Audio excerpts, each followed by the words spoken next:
Welcome everyone. This is the Red Hook Town Board meeting of Wednesday, June 24th, 2026.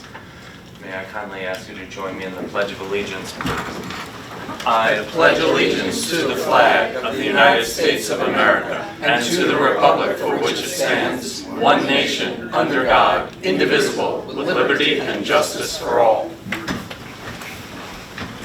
Thank you all very much. Happy summer, right? We're a couple days into the season. I think I have the calendar right, although you wake up in the morning and you're not quite sure which season it is, right? No? So that's me anyway, okay. If you'd be kind enough to pan to the big screen, please. We'll let the folks know at home what we'll be discussing, and then you can decide how long you want to hang with us.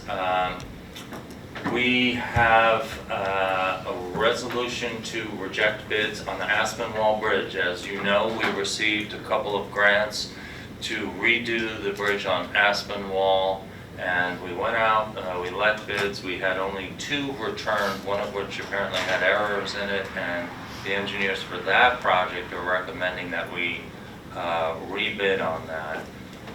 So we'll be discussing that. Number 1, continued discussion on the sewer district, and in particular our EFC grant award. Just reminding folks, we went out we applied for, EFC has 2 grant programs, WIA and IMG, intermunicipal grants. The village went out for a WIA. They were not successful. We went out for IMG. We were successful. We've had some calls with EFC since then, and so has the village. EFC is encouraging us to reapply with the village so that there's a potential for awarding enough grant money so that the project can be financed and succeed. And so we have our engineers here to talk about that as well. We've got some extensions to their professional services agreement, and then the sewer system design. So there's a rather significant proposal from them to do the design of the sewer system for the TND. And a reminder to the folks at home, we have some ARPA money, believe it or not, years later that we still haven't spent, that we earmarked quite some time ago for this specific purpose. And we actually have to spend it before the end of the year. And so here we are at that juncture where we need to go ahead and do so. We have a very brief discussion about the water district. I think you provided a map. I think that's kind of all we have to do on that one. Maybe there's more questions. And then we're going to talk about some more grant opportunities, just a little bit of a follow-up, maybe a couple questions for you, Brandy, and see if the board has any initial indications of where we want to be for the CFAs later in July. We've talked for several months now about these applications for the surplus water district parcels, and we agreed at our last meeting that we would in fact refer it to the CPF advisory board, and so we have the application to do so. And then last but not least, we are going to go into attorney-client session, and we are going to discuss the very first community solar farm. So if you recall, we built a 2-megawatt, not we the town, but we collaborated with a solar developer and SunCommon for a 2-megawatt community solar farm co-located on the village well field, which is in the town, just to confuse matters even more.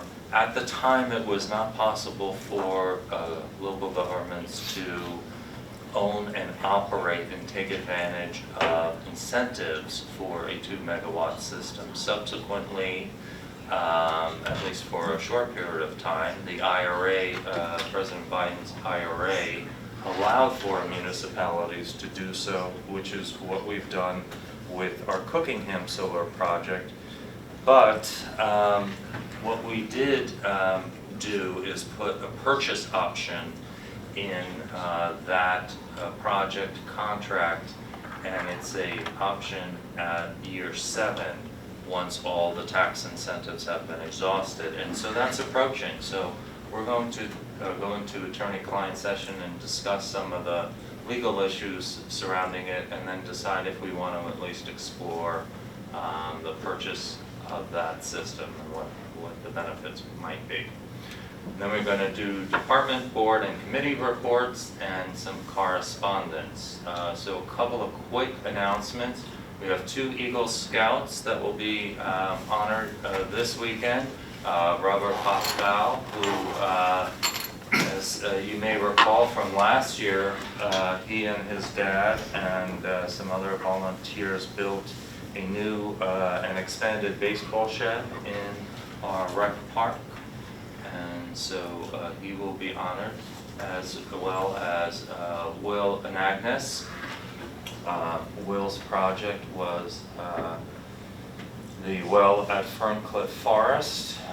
Will, you may recall, was a celebrated hero, having participated and saved someone's life a couple of years ago. That's what I have for announcements, except to say we have been busy morning, noon, and night getting ready for the Oriole Mills pool at Camp Rising Sun, which will open on Friday.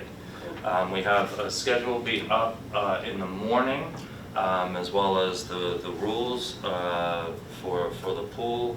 And just folks, as a reminder, the pool is available free of use for town of Red Hook residents only, and you can bring a guest. But we have adult times, lap times, we have open times, and you can take a look at that all on our website, as well as directions to the facility. We've all been working very hard, and I want to thank obviously our rec staff and Ann Conway, who does our HR here in town, to prepare for that. Fingers crossed we'll get some good weather this summer, and you know, we thank you in advance for your patience. This is the first time we've done this, but we're really happy to be able to offer this for our residents. Robert, before we get into the first agenda item, please. I know at the last meeting we talked about, we had the home share letter from the Housing Committee, yes, and we've invited some friends from the Housing Committee to be here tonight to present and speak with us. So it's not on the agenda, but I just wanted to raise that discussion. That's right. We did have it on the agenda last time. They're here, and maybe they could talk to us a little bit about it before we get started on all of the engineering stuff.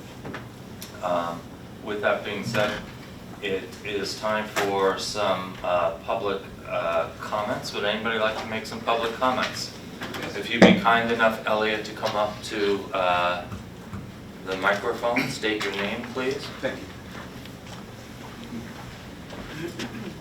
Do I have to hover, or is this good enough?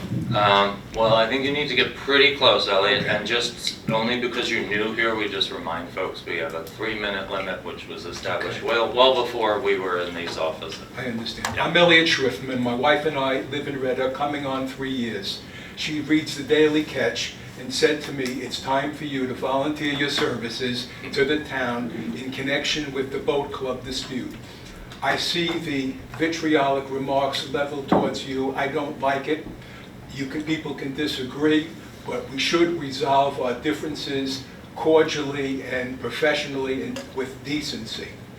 Why am I here? Why did she volunteer? I'm a nationally recognized arbitrator and mediator. I'm a member of the National Academy of Arbitrators. For 11 years, I did Major League Baseball. I'm written into about 100 labor contracts.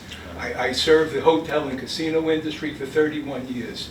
I serve also as a mediator in multitude of industries, whether it's engineering, architecture, school, police, and just a month ago, I was able to successfully resolve through mediation a dispute with a major casino near a racetrack with which you're familiar upstate. Okay.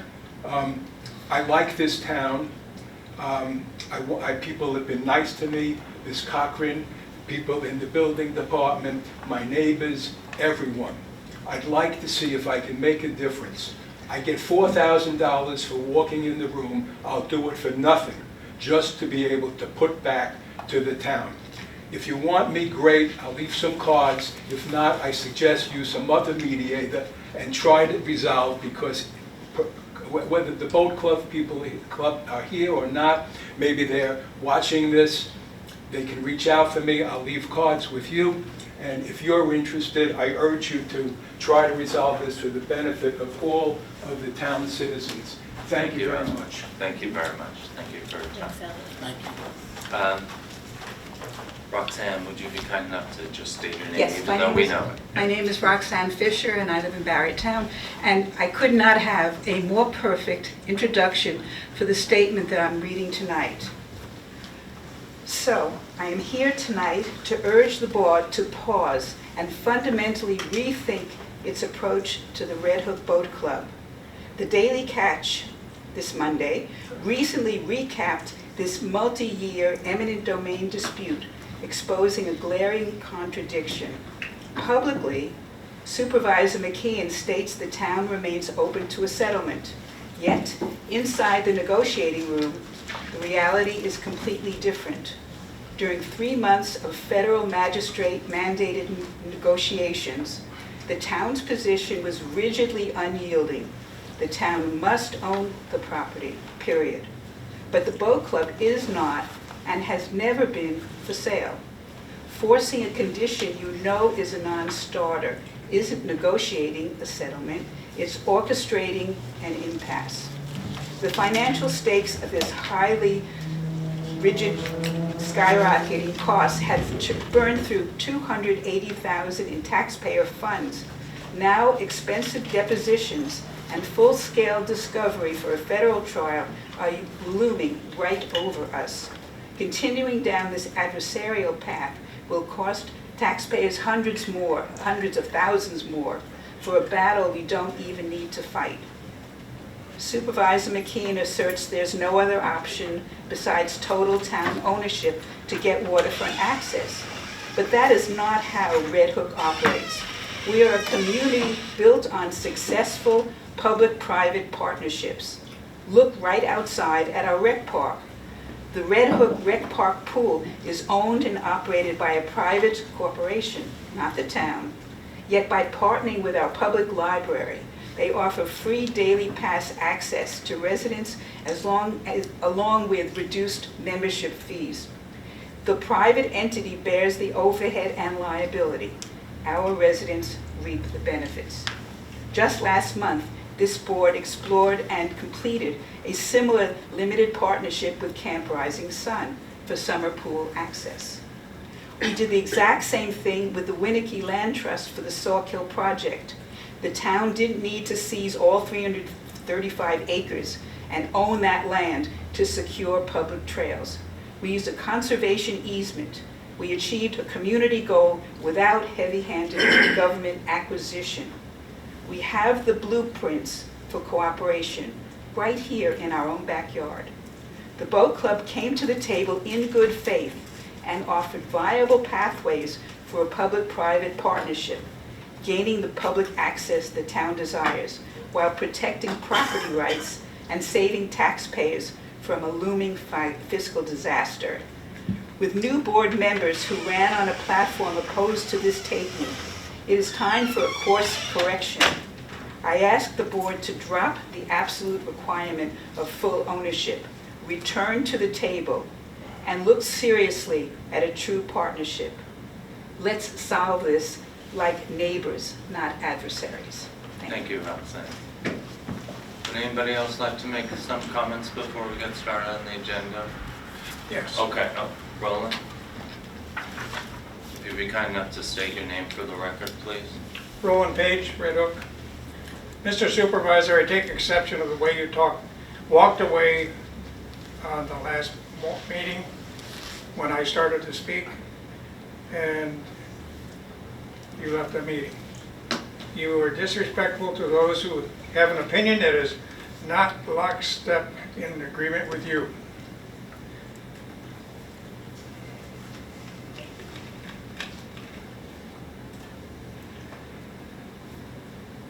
I approached the town board with observations relative to the town history relating to carried out before you got here, and you carried forth by not carried out by your administration. Then I moved to the actions under the leadership under your leadership, which resulted in Red Hook town actions less than necessary or beneficial for the town residents. Mr. Supervisor, you are the director. My way or the highway. You got to get out of that role. You are squandering Red Hook taxpayer funds for substantial legal fees without full town board approval. I'm looking at two ends of the board.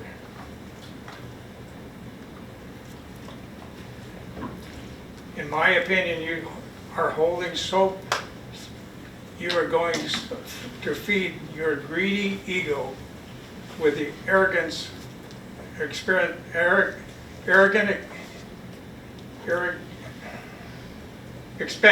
excessive expense of town residents. I believe that with compassion and consideration for others is not in your vocabulary. Thank you, Will. Anybody else like to make some comment? Okay. So why don't we, Housing Committee, there are 4 of you. 3. 3.5. 3.5. Well, let's start with a half. No. Sure. Come talk to us about the home share. Of course, happy to. Members of the board, nice to see you. Jacob, thank you for getting us on the agenda. My name is David Sokol. I've been the chair of the Housing Committee since December, and not exactly a member, but enthusiastic participant or observer for about 2.5 years prior to that. I wanted to speak to you tonight specifically about the home share program, and maybe finding a way to have it take root here. There is there's only one example of this program outside of New York City, and that is in Ulster County. And they've set an excellent example for us. The Ulster County program was actually founded by the suggestion of the Woodstock Housing Committee, so that there's a parallel origin story here. Started in Woodstock, it's supported by the family of Woodstock, and then about 18 months into its life as a Woodstock organization, expanded to the county. It is a high-touch, highly mediated, and multi-dimensional program. This is not a replacement for a digital matching service or simply a community cork board that you might find at the grocery store. These are incredibly deliberate and highly vetted pairings between homeowners who have space to let, and home seekers who may not be able to afford housing at a market rate.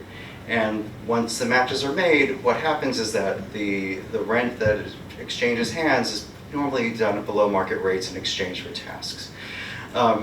What the Ulster County program has done for us, but has pioneered for us, it has created a model, which limits legal liability for the program itself, but provides a constant presence to both homeowners and home seekers, both during the matching and then during occupancy. To wit, just to show how much of a high-touch program this is, in their 3-4 years of existence, they have made 16 long-term pairings. So this is not a silver bullet for all of our housing problems. But I will say that the director of that program, who has met with the Housing Committee, has cited a $3,000 per unit cost which is actually half of the national home share average. There are about 45 of these programs throughout America currently, and a much more successful and widespread program in Canada. Compare that to the per unit ground up cost of new affordable housing, and the difference is staggering. What home share can do is basically create housing from the physical plant that we have, instead of trying to foster something out of the ground. It is more immediate, it is cheaper, and I'll reuse the word multidimensional. These pairings are often intergenerational, or they match people who need help. They may have ambulatory issues, they may just want to age in place, versus with people who can provide that help.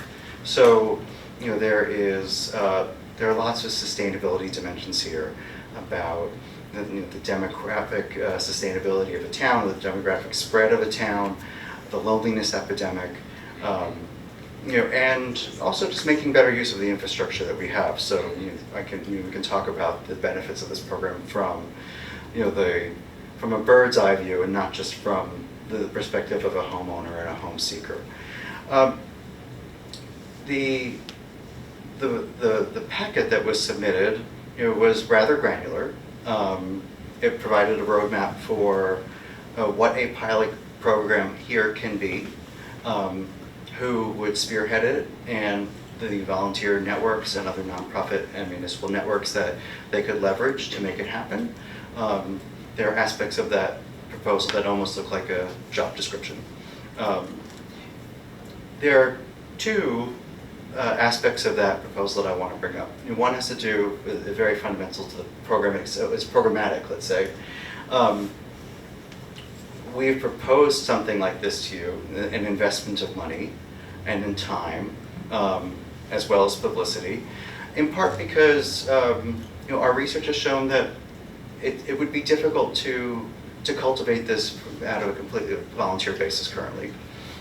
We have done our due diligence, maybe not A+, but I'll say A-, about the bandwidth that's available with our local nonprofits, and we don't believe it's there. We also know from Family of Woodstock that that the funds that have made the Ulster County program possible are not necessarily available to us anymore. Federal funding, even Office of Aging funds, that help seed that program in Ulster County, those programs are currently not active. So this is a little bit of a swing, asking you to make this investment. It comes, I was doing math with my fingers, it comes out to maybe a $28 per hour, 10-hour-a-week position, with some big goals. It's, I would say that hourly rate is, comparable, maybe a little more competitive than, a handful of job postings you'd see at BARD. And also would not necessarily require education like an MSW. In fact, someone with a social work background might actually be a little counterproductive for this program at this initial phase, because an MSW might confuse the program, with provision of wraparound services. Whereas what we're trying to do here is lay down, a social and administrative groundwork in this program. The other point that I wanted to make is this is not programmatic. It's a little bit more philosophical for the Housing Committee. In our existence for the 4 or 5 years, we've circled around ideas. We've presented kind of big, somewhat ambiguous concepts to you. And I think we would like this proposal to represent a new threshold. We would like to try a new approach with the board, which is to submit much more focused and nicely detailed proposals so that we can really flesh out the board's opinion about the public reception to such a program. You will see other things in coming months, other proposals, and also we can also get granular feedback about whether a program is even tenable, let alone, potentially nicely received publicly. So, we have been talking about home share. We've been following home share ever since it was really piloted in Canada. So I would say that we're pretty fluent in our proposal, but also the program in general. So we would be happy to field any questions about it, either or now or in the days to come. Well, you're here, so let's take advantage of you while you're here. Sure. Well, I might have to ask some of my compadres to join some me. of the other fractions. Yeah. To come up. So logistically, do you want to tell, just for the public watching, how it works, the applicant, how you try to match up under these programs, a homeowner with and interested, and who typically are these individuals? Are they people moving to the community, or are they people that are typically already in the community? So typically, home share programs tap into a pool of longtime homeowners. And this is typical, who's to say, what our future could hold. But typically it taps into a pool of homeowners who are aging in place, who either want to age in place or maybe have a little bit of golden handcuffs, as it were, in this housing market. And either, these homeowners have incredible foresight about, the elder chapters of their lives, or they have experienced some kind of milestone, a divorce, a death, and which makes them more amenable to the program. I don't actually have hard data for you about, if you had to, how these homeowners would divide into people who have experience renting out space versus those who are all new landlords, but anecdotally, it's a super majority of homeowners who have never engaged in the marketplace before. So it's new existing housing stock and new landlords, as it were. No, makes sense. So if I have an extra bedroom and I want to rent it out, explain how that works. Yeah, so you would be vetted. A home share program would vet you in two ways. First as a potential, home sharer. What are your habits? What kind of roommate, effectively, are you looking for? Are you willing to charge below market rents? And if so, would you be looking to do so in exchange for tasks? There are rare occasions in which no rent is exchanged and it's simply tasks. I will say too that is another legal liability that the Ulster County folks have figured out. Okay. That program is not getting involved in property insurance. And this is managed by, waivers. you're proposing it's managed by somebody that the town would employ? Yes. The equivalent to that person is a woman named Janice Lamada, who is the program director for this, but she is effectively paid for by the family of Woodstock, rather than a municipality. So this is a little bit of a sideways. Where does she operate out of? She operates out of family Woodstock offices. Okay. I believe that she works about a 30-hour work week, Okay. but she's also in the field. And a handful of volunteers, some of whom rotate in and out, do report to her. So just to finish your question, Christina, is that so you would undergo an intake, both as a human being but also as a property. Your bedroom would, we'd take a look. We would take a look at the bedroom, and get a sense of, is there an ensuite bath? Are there maybe correlation structures outside that could be of use? Is there space in the kitchen that could be shared? So kind of similar to like an exchange student? Yeah, Where very much so. like AFS or Rotary would vet the homeowner and say, all right, you're suited for this and you have the space, and then you get matched with somebody who Right. has a need. And that maybe 90-minute, 2-hour intake is matched by a similar intake of a home seeker,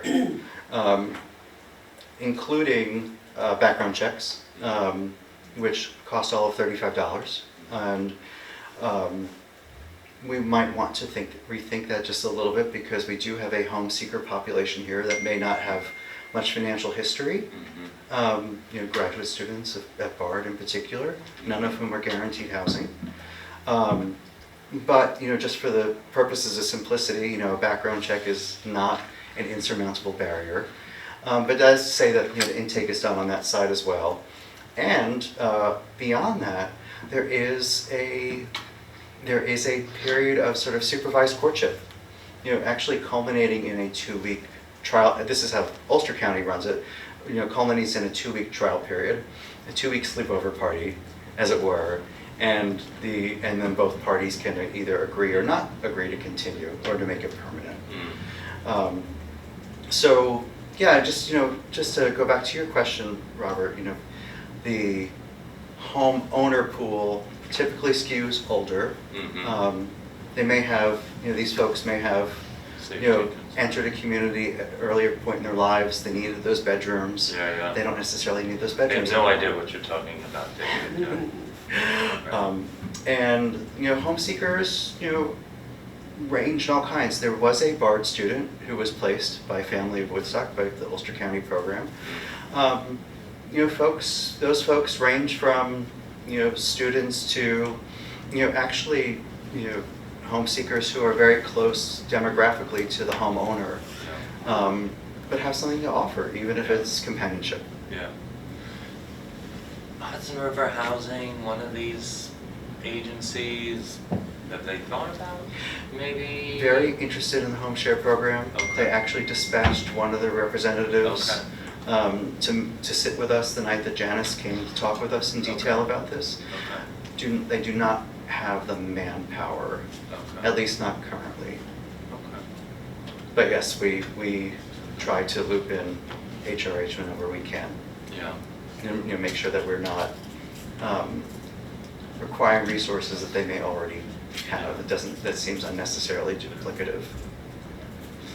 I had Craigslist flashbacks when you started discussing this because does anybody remember Craigslist? You don't remember Craigslist. Right, I mean, that's what so much of Right. Craigslist was housing, looking for or Yes. whatever. So this is that sort of thing with a little bit more of supervision and trying to, assure a better outcome or increase the odds of a good outcome. But Exactly. anything that brings people together, and certainly utilizes existing inventory, I think we need to investigate. Yeah. Yeah, I wondered, whether I could sell this to you as, a possibility to maybe get certain properties out of arrears. But every time I research that, it's just that's not a good promise to make. Yeah. That so many planets would have to align. Yeah. I don't think To we wanna get do that. to make that promise. But Yeah. the benefits are there are multiple benefits, and and in a way, there could be municipal benefits too, because because there may be more people in town using the infrastructure that they have, and that might actually defer the need for the municipality to invest in more infrastructure for development beyond that what we already have. And Just a brief comment, Trish Yeah. Danzig, Housing Committee member, Board of Associate Review, local land, or Assessment. realtor, review, right, yeah. what did I say? You said associated, your assessment. Hello, so right, okay. We have to be So, nice to you. just the one point that I want to make is that I see every day folks struggling to hang on to their homes. Totally. Right, their home may be paid off, but they still have to pay taxes and they still have to live in this community, and we are all watching houses fall down around them because they can't afford everything that homeownership requires. It seems to me to be an opportunity to kill a bunch of birds, with all due respect, proverbial birds, with one stone. So, just Part of Thank a you. multi-pronged approach, Exactly. for sure. You mentioned Ulster County, and I had literally 2 seconds today not working, and it was to see that Jen Metzger, who I've known for quite some time, did a ribbon cutting for a project that was proposed in 2023, and it's all built. They did the ribbon cutting. Does that sound familiar, 2023? Repco, Cookingham, right? We should be doing a ribbon cutting now. Instead, we're waiting on zoning. So we need to get that aspect going too. This program sounds like something we should definitely explore. I don't know what you all think. I mean, you know, obviously there's some concerns about when you put people together. I have one quick question. You do background checks on the people who are the seekers, but do you do them on the homeowners? I should hope so. So as. Both sides? Yeah, Okay. yeah, I think, you know, the way that Janice explained it to us, so that the background check on maybe the homeowners is maybe not as official, but why not? You know, if a homeowner is, you know, has 3 liens on a property, that may not be a match you want to foster. You know, I would say, you know, that's the bigger point, I think, is that whereas Ulster County has provided a great model for us to emulate, we don't have to, you know, go for it step by step. You know, we can come up with our own scenario planning and, you know, and design the program accordingly. Lots of golden handcuffs out there. Lots of intergenerational stuff. I think Roxanne had a question. So what's been your experience with the reaction of the public when you bring up this possible arrangement for their town? I've had to do this little spiel, you know, because there is a question of, well, is this a matchmaking service? Well, what do you mean? What do you mean it's high touch? So it requires some explanation, but I've only heard positivity about it. And also, there's been media coverage of both the Ulster County program. There was a fantastic feature article in Chronogram a few months ago about it. And then, you know, national media coverage of the home share concept in general has been very positive. And I think, you know, that kind of boils down to, that these are highly mediated relationships. They're not just, you know, random pairings. You've done at a fraction of the cost of, you know, of new construction, which, you know, is, you know, can in some markets be $600 a square foot. It's impossible to build an affordable these days without a lot of subsidy. Yeah, we know. More questions before we move on to engineering? Kenny, anything? Okay. Thank you very much. We're Thank you. at your disposal. All 3.5 of you. I'm not going to ask who they have to. That'll It's a that'll spouse. come out in the check that we Okay. run on all 4 of you. We're proposing it. Yeah, Okay. yeah, like happy to really, you know, talk to you anytime about, you know, how this could play out. Great.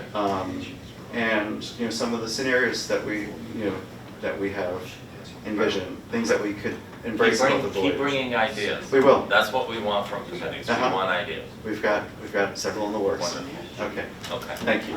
Thanks, David. Thank you all. Okay, engineers.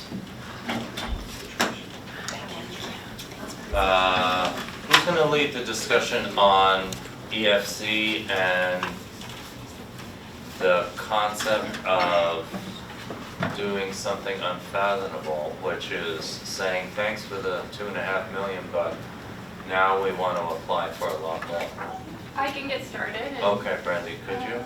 So just, I'll stand up and speak for the record. So for the record, I'm Brandy Nelson with Ty and Bond. I'm here tonight with my colleague Erin Moore.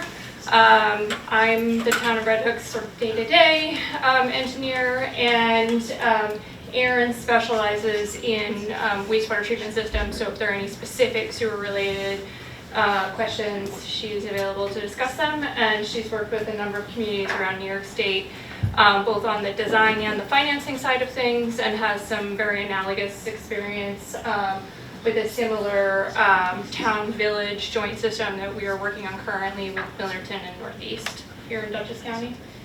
Anything else I should add? Okay. And so where we are with the EFC financing, I went back and I took a look at the record. And all of this started back in 2024 when the town board decided to move forward with having us prepare a preliminary engineering report and do the district formation. And in June of 2024, we made an application to EFC under the intermunicipal program agreement, and in that application, we applied for financing and grant funding for about $6.5 million. And that was for two components. That was for a 50,000 gallon module at the village wastewater treatment plant. That would be paid towards the village's sewer upgrade project. And $4.5 million or thereabouts for collection system improvements in the TND. That 50,000 gallon module was from our preliminary engineering report. And at the time when we made the application, the village was still going through their process trying to decide like how big of a system they were going to construct. And so we didn't have clear information from the village at that point in time. The 2024 application was made in June of 2024. We got a notice, I believe, in December of 2024 saying we were not successful. And so subsequently, when the program opened again in 2025, we resubmitted. And we do what is called cloning the application. So we resubmit the same application. The cloning gives us an opportunity to update information. And at the time, the village was still not 100% sure if they were going to do 50,000, 100,000, 300,000. They were working through some of those things. So again, recognizing that the application still allocated a portion of the grant to the village and a portion to the town, and following up with EFC, it appeared to meet all of their grant funding requirements. That application in December of 2025, the town received an award letter saying that the EFC was happy to provide a grant towards the project in the amount of just about $2.5 million. And the town would be eligible for financing for the rest of the project funding costs. Separately, the village, now at this point in time, had decided that they were going to move forward with a project still ranging from somewhere between 100,000 and 300,000 gallons at their sewer plant. But they were applying for grants and funding opportunities specifically related to their portion of the plant upgrade and their expansion of their collection system. We received a call in a couple months ago. It was like March or something. Yeah, has it been that long? 3 months ago? In the spring of this year, the EFC said at that point in time, the village had applied for a WIA. We had applied for a WIA and an IMG, and that in the spirit of the intermunicipal grant process, even though our application was for an upgrade at the plant, the village's plant, and the town's, which is the intermunicipal part, that if we reapplied for the whole project, the village's $19 million project and the town's $6.5 million project, that whole project could be considered for the IMG funding. The IMG funding is more favorable than the WIA funding that the village had applied for individually. The WIA funding will provide a grant of up to 25% of the project costs. The IMG will provide a grant of up to 40% of the project costs. So it would be more favorable in terms of total project grant funding. However, to do that, we need to decline the current application of the $6.5 million and replace it with a new application for the total cost of the village's project and the town's project. Does that make sense? 20-something million. 25 million? So to be perfectly fair, we do not have the exact numbers yet, but the round numbers are 19 million for the village and 6.5 million for the town. So you're saying in December, we were awarded the grant? You said we received a letter that, A letter of award, yep, just for clarity, so we were awarded a grant correct. for 2.56 2.56 million. 2.56 million. 40% of Yeah. the 6.5, yeah. Yep. And that grant is essentially no longer viable? What we're being told is we need to withdraw we need to rescind our interest in that grant. I mean, If we I- want to apply. Just for If- clarity, If though. we want to apply. No, I understand, Yeah. so, I mean, I understand that there's, essentially, there's more money available if we work with the village. Yeah. And that, I mean, that's logical, but if we didn't, the grant would be rescinded. Well, they haven't told us We that. haven't officially received that information, haven't, but no. that's our understanding. That the That's way. not what I heard on the call, but it's this, at this point, it's sort of semantics, because what we do understand is that the village is not able to move forward. Because even though they told us for the longest time that they had their plan of financing, turns out that it's not enough. You know, even if they receive the WIA for 25% of their portion, it's not enough to make the project pencil out. So EFC came to us and said, well, there were a couple of things that I should add. After we received the award, the village was told that they couldn't apply for IMG because you're only gonna have one application for this joint project, which doesn't say anything about that in the guidelines. So we blocked the village by applying as the town, essentially. Well, I don't know that I would characterize it that way, because there's nothing there in the program guidelines to tell you that. Afterwards, they said, oh, by the way, there can only be one application for IMG. We never understood that to be the case. We always thought they could apply, but they decided not to apply for IMG. They were gonna do WIA, we did IMG, they were not successful, we were successful. I think the point is, how do we get the ball across the finish line? The important thing Right. is that the plant upgrade occur. And Yes. over the last 2.5 years, Right. the plant upgrade is the most critical thing to have. If there's no plant upgrade, there's nothing for the town to connect to. I don't disagree with that, Yeah. but it's pretty wild that there would be a grant awarded and then taken away, so I think it's important to They didn't understand. take it away, They haven't taken it. Christina, They they did not take it I away. haven't taken it away. They have Okay. not taken it away. What they've said was, the reality is our portion is to put shovels in the ground up to where the plant is. But if And the plant, And a portion. and a small It's portion important to of say, and a portion of the plant. because but that was is only the 50,000, intermunicipal. that was only That's 50,000. the intermunicipal. Look, we could talk to a blue in the face, but there's bad news and good news. The bad news is we don't know what would happen if we were to say, sorry, we're not gonna reapply, we're sticking with the 2.5 million. The good news is that they're strongly encouraging us to apply for the entirety of the project, and that will produce $9-10 million instead of 2.5. So, again, you know, we could spend a lot of time trying to look in the crystal ball to see what would happen, but I think the important thing is we need to get going, and who's gonna do that application? And my understanding is at Monday night's meeting, the village has agreed to us doing the application for the entirety of the project, which makes me feel more comfortable that it'll get done. So, When's the application due? The July 27th of July. July 27th, so it's not hard, again, we need to get information from them, we do have calls coming up, regular calls, including one this week, to get updated information.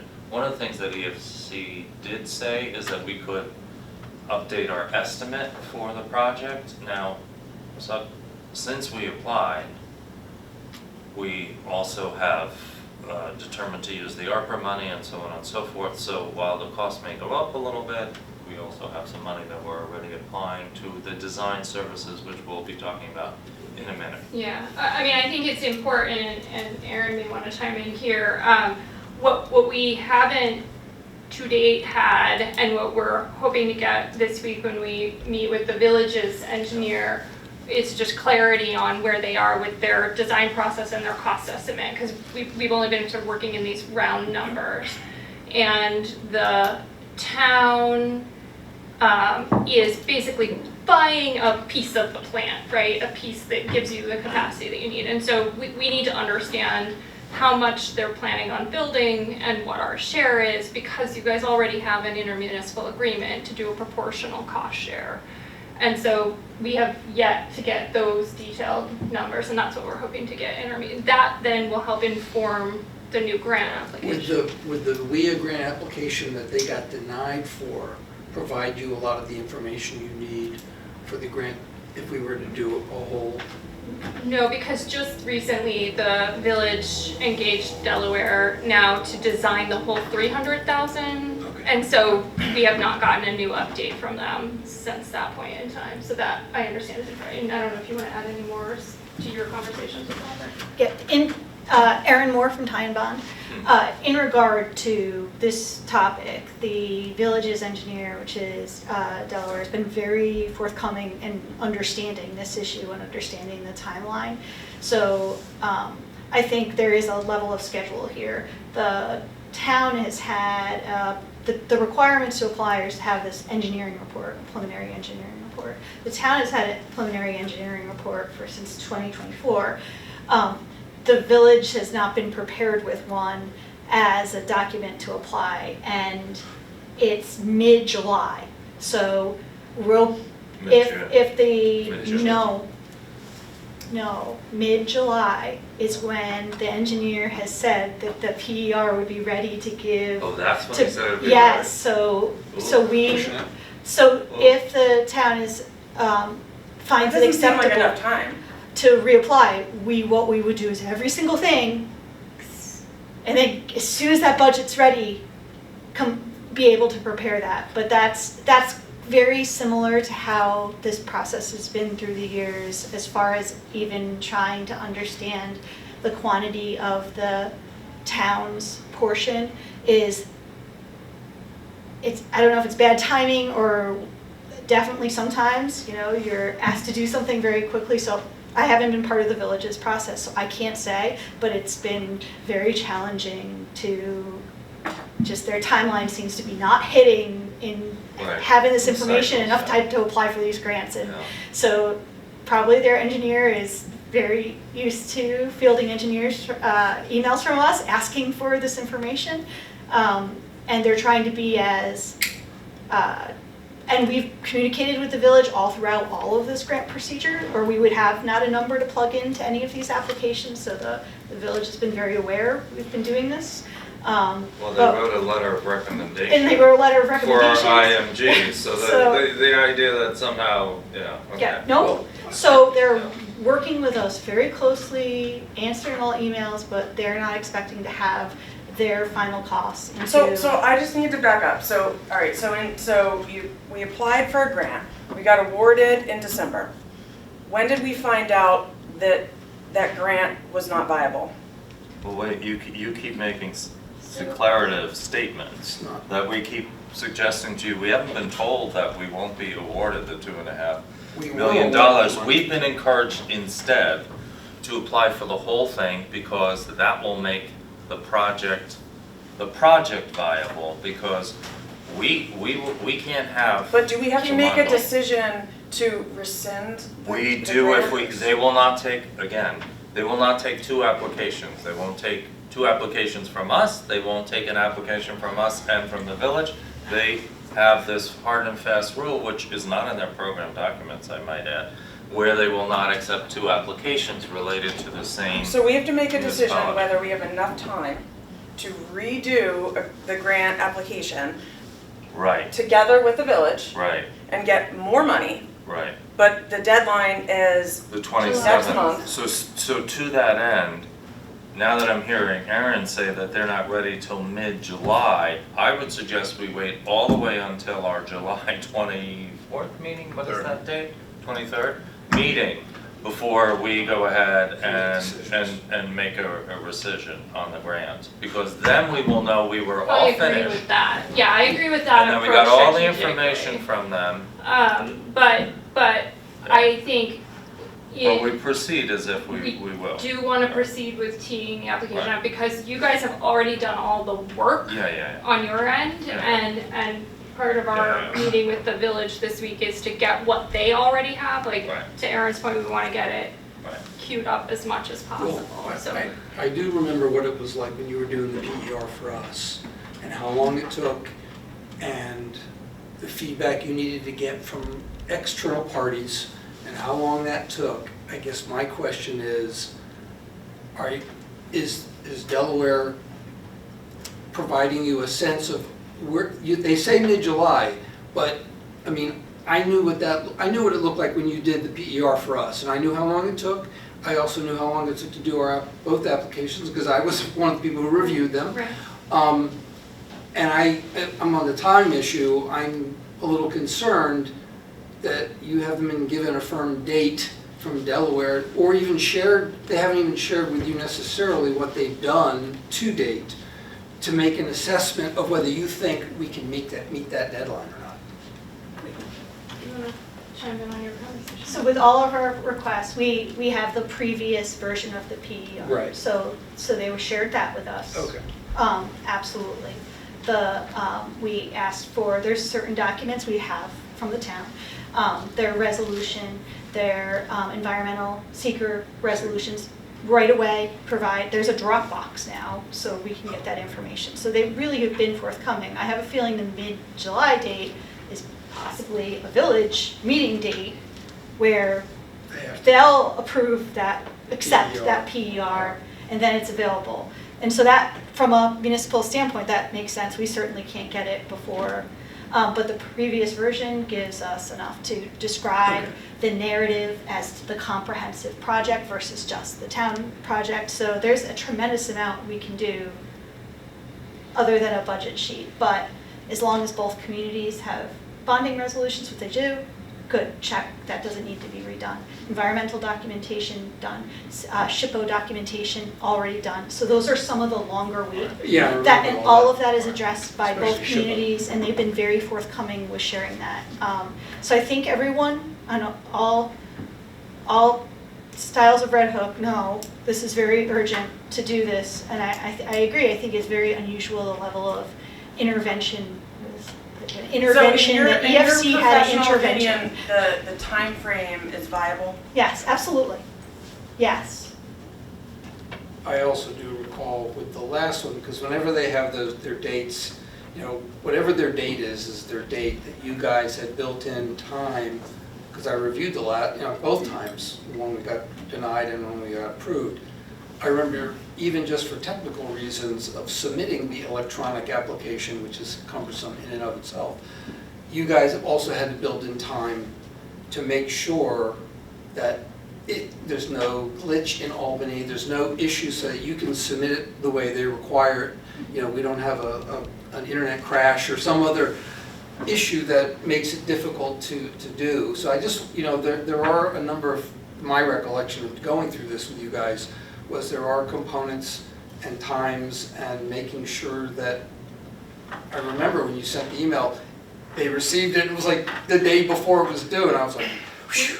We generally try not to wait until 4 p.m. on the Right. day it's due to submit it. So yeah, I don't doubt that we've got the goodwill of the village in terms of moving this forward. It's just that the timing will be tight, and with regard to two applications, we can only have one of this type of application. So can you just summarize the logistics? So you need to wait on Delaware Engineering, which is the engineer of the village, and they're gonna, in the meantime, you're gonna do as much as you can do on your end, and then you're gonna get information from Delaware on July Third week in July, hopefully. Third week in July? What Middle did you of say? July. They It wasn't a If I specific can date. interject, Yeah. that's not gonna be the first month we're gonna get information. We're meeting again this week and Right. next week, so we're gonna get information as the weeks unfold. Okay. Yeah, I sorry feel to like the interrupt, but only go ahead. information we'll be missing is the budget information.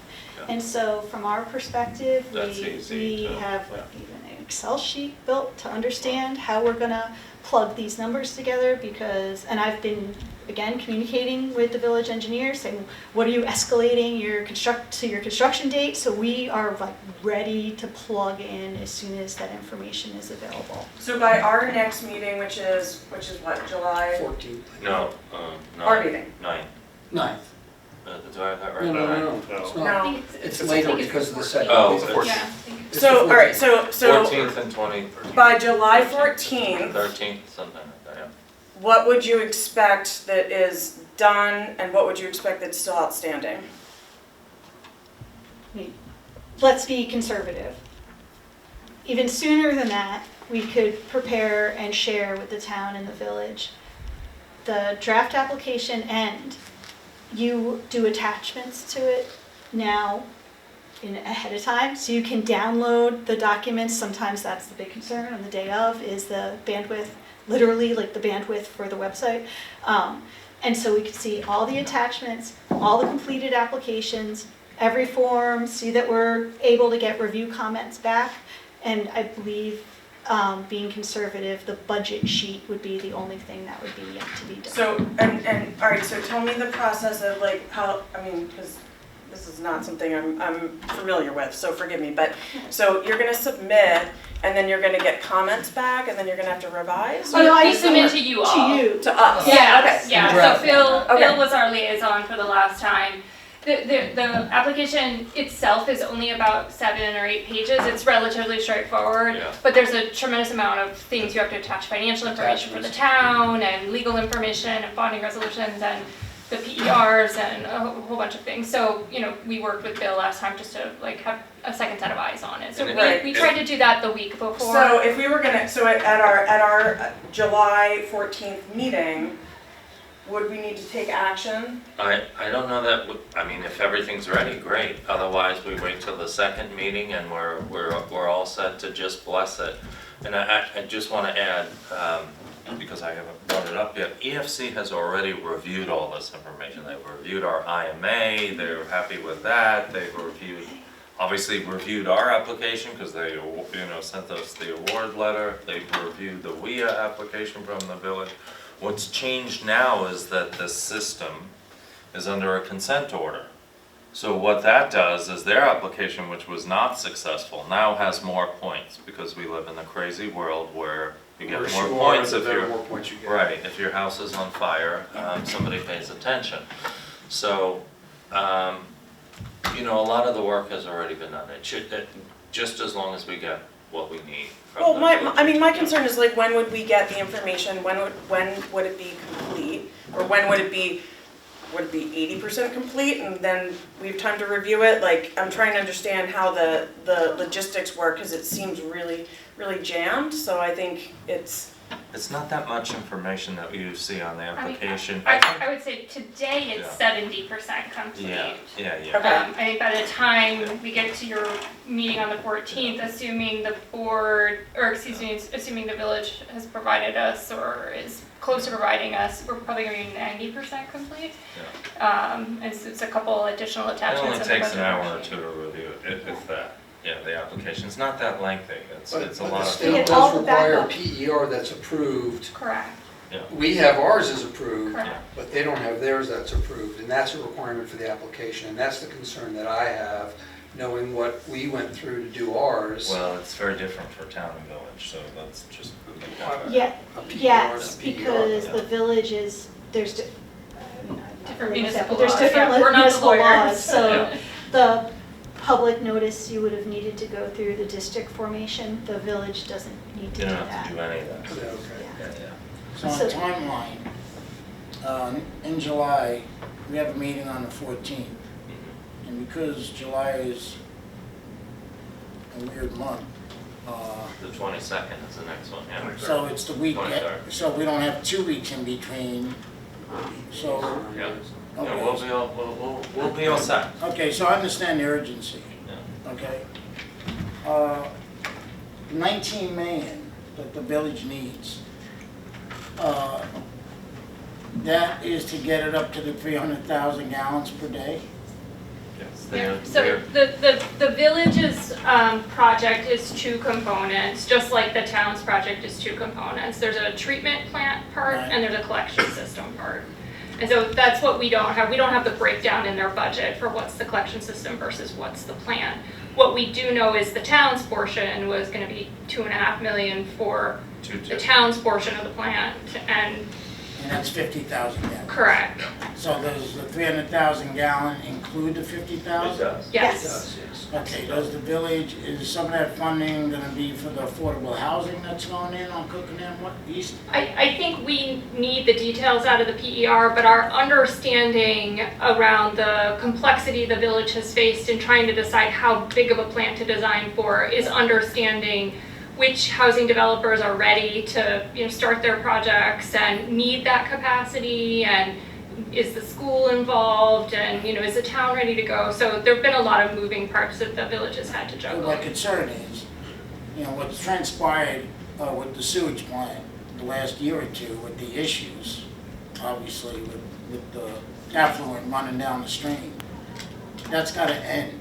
And I'm hoping that the amount of funding that this is gonna, resolve and have a healthy working system.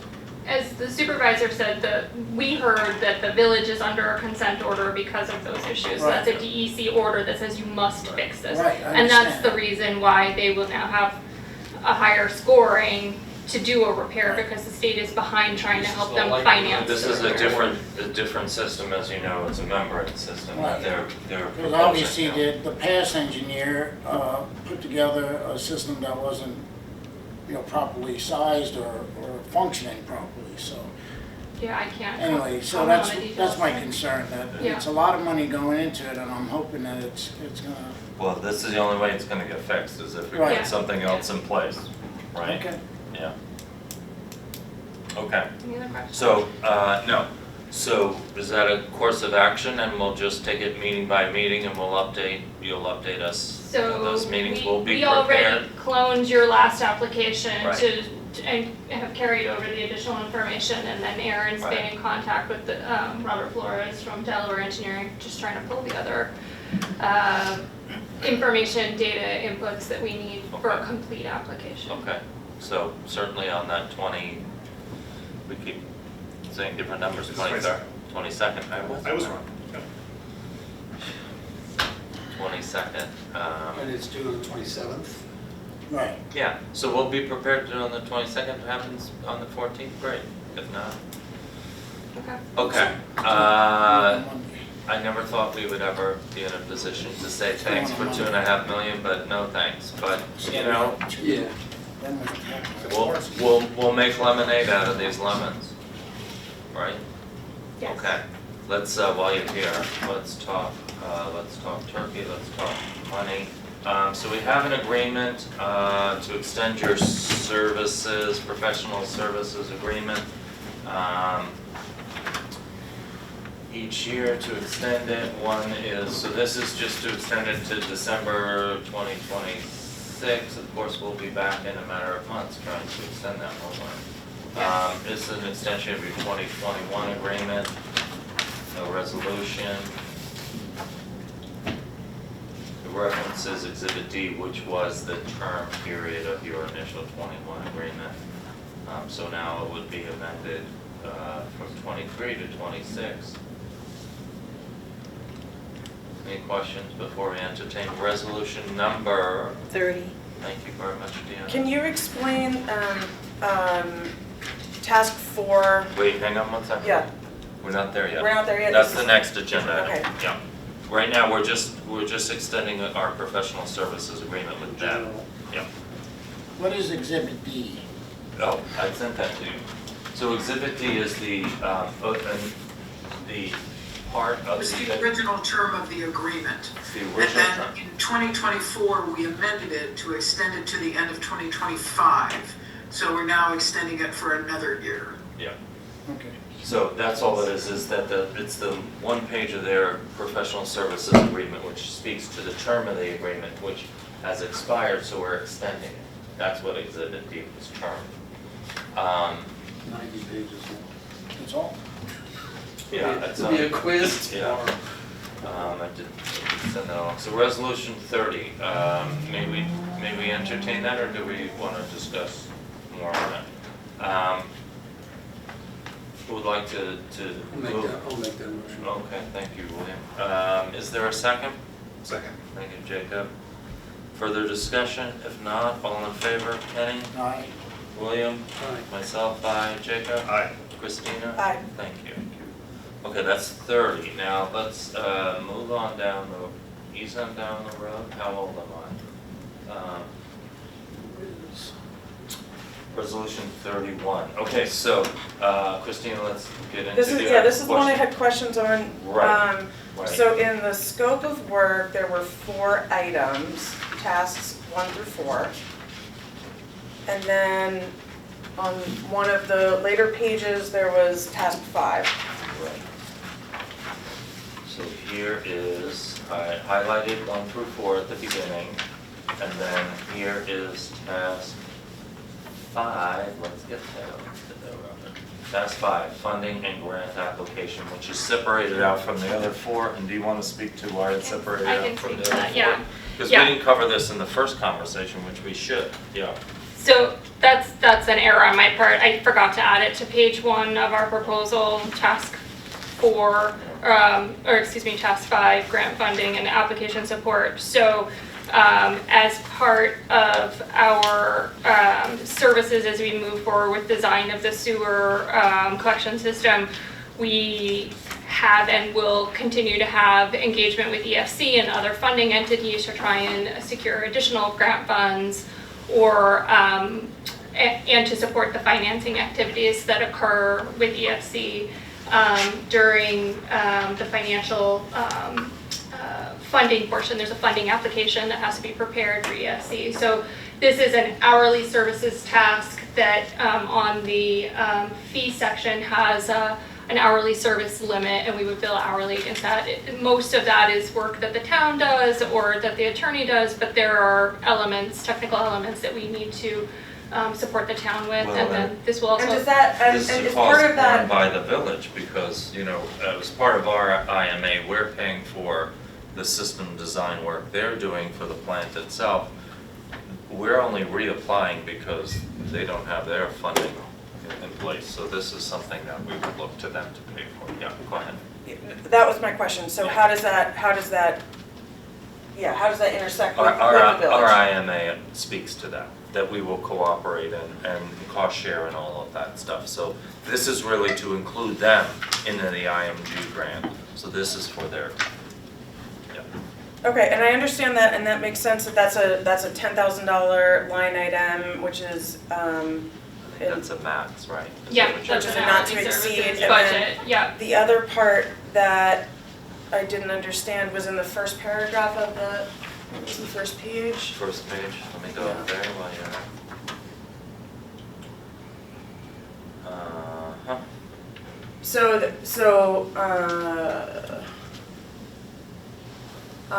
Yeah, it's first paragraph, so the reference to construction fee services, so can you explain how that would be, Yeah.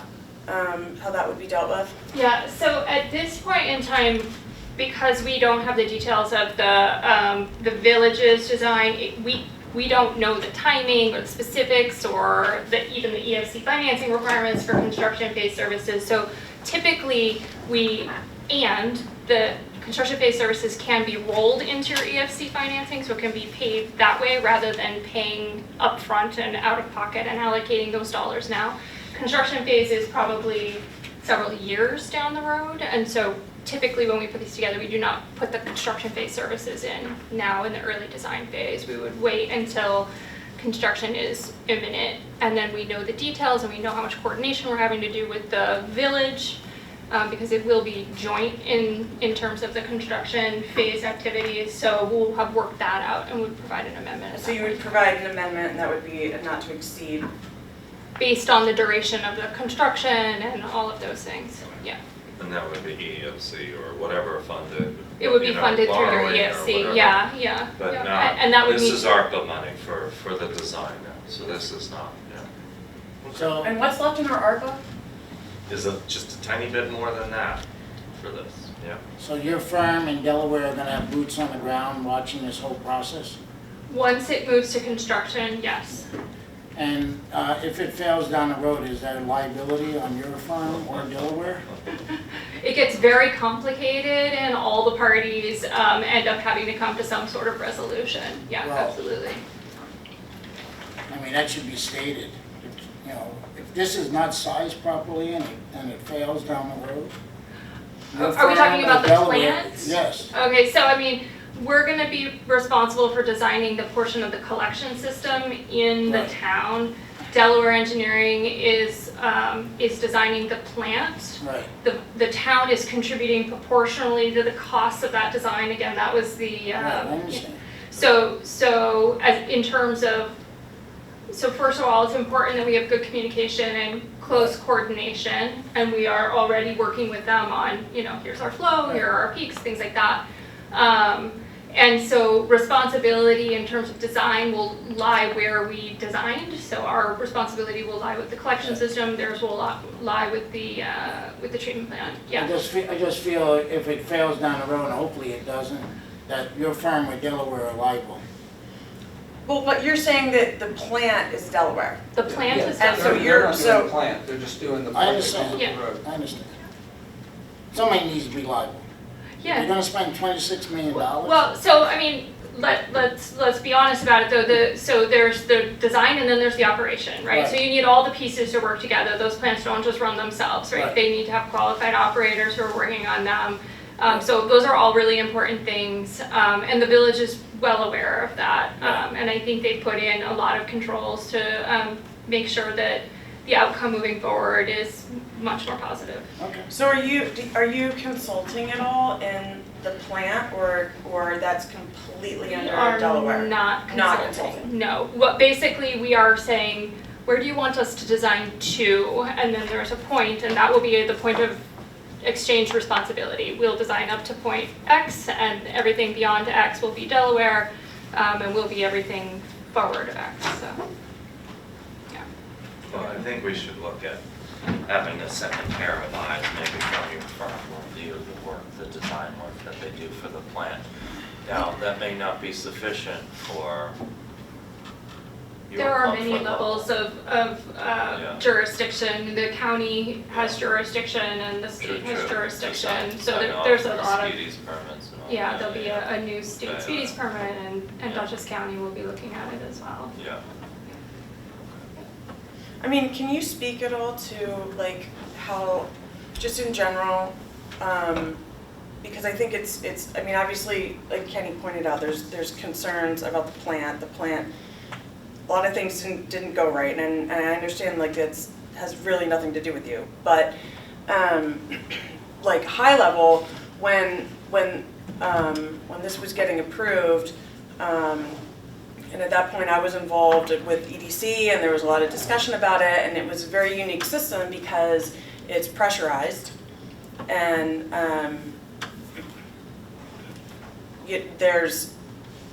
it's not a conventional sewer system, right? In terms of, it's a. In terms of its design. effluent sewer system? Yes. Well, this is actually Erin's area of technical expertise, so any of those questions, I'm sure she could field for you. Erin, could you come to the mic? Yeah. I mean, this is I think that it just needs to be clear, like, Ty and Bond has not been part of so we read the papers, like you read the papers. Yes. So it's really challenging. I can tell you my observed understanding, and it could be wrong. Because I read things that are wrong today I read a whole bunch of wrong things. Yeah, exactly. So did I. Yeah, so there were two collection systems feeding the plant. One was a step system where the solids are maintained in the septic tanks and then pumped.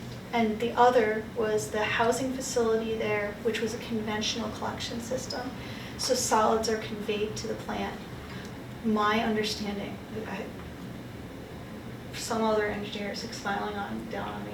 My understanding is that the village acquired as part of this overall a piece of the treatment facility that was built for the housing that was already Red there. Hook Commons, yeah. And that was made to accept combined traditional sanitary sewage that has solids in the liquids. And very soon after that acquisition, that component failed. Yeah. And I don't know about why, If it was operation or not, I really have no clue. But it did not function, is my understanding. And then that combined sewage that had solids contained then was directed towards the second treatment facility, and that was not intended. So that is my understanding, and that combined influent that the plant was not prepared for, and also sizing was not prepared for, was very challenging for it to address. But I truly am reciting what I've read in papers. But that influent, in any case, two different styles of influent, directed to a facility not designed for that style of influent. Personally, in my professional career, I have experienced that in other places where a facility designed to accept one style of influent, they connected something else, and every time a pump went off, like the dissolved oxygen, sorry, now I don't know how else to explain it, would crash because it wasn't made to accept that type of influent. So, again, just telling tales. And I'm just saying, I think it's, my question is based on that, I feel like there should be some kind of handshake between the systems. And maybe that's a peer review of the plant, but, I understand, from a design point of view, where your services end and the responsibility of the next engineer goes from there, and that makes sense, but the whole system has to act as a whole, and it has been plagued with issues. And so if we're going to invest in the system and expand upon it, the only thing I can comment is that now the technology, I Come don't a little believe. closer to the I'm microphone, so sorry. because they can't hear. My understanding from what I've seen of the preliminary reviews is that this was built, combining two different styles of things is challenging. The village is looking at a MBR, membrane bioreactor, very common, very high quality effluent style of wastewater treatment, very known technologies, many of them in Dutchess County. So there's not like this. I completely get the frugality of trying to take something that was there and combine it with a new thing, and I admire that approach. From especially small community, trying to be as cost effective as possible. But what I'm seeing proposed now is not going that track. We're doing an MBR. MBR is a very known treatment style. It's out there. The Dutchess County Department of Health is super familiar with it. Obviously the state DEC is very familiar with it. It's a very known treatment style.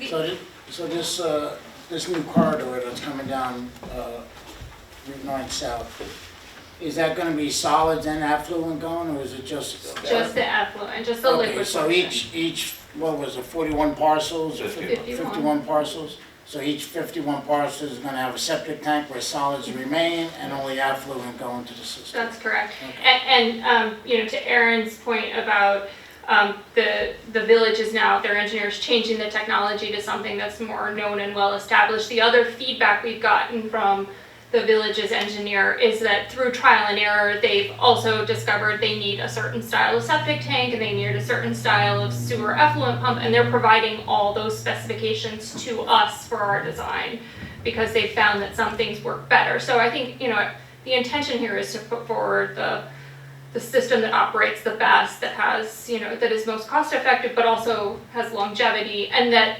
is uniform both in the village and in the town, so that when they go forward with operation and maintenance, there's no surprise components or different components in the town versus the village. And that's all, we've been working that out with the Very much so. village's So engineer. Delaware is designing a system that's going to continue taking the village solid and affluent together.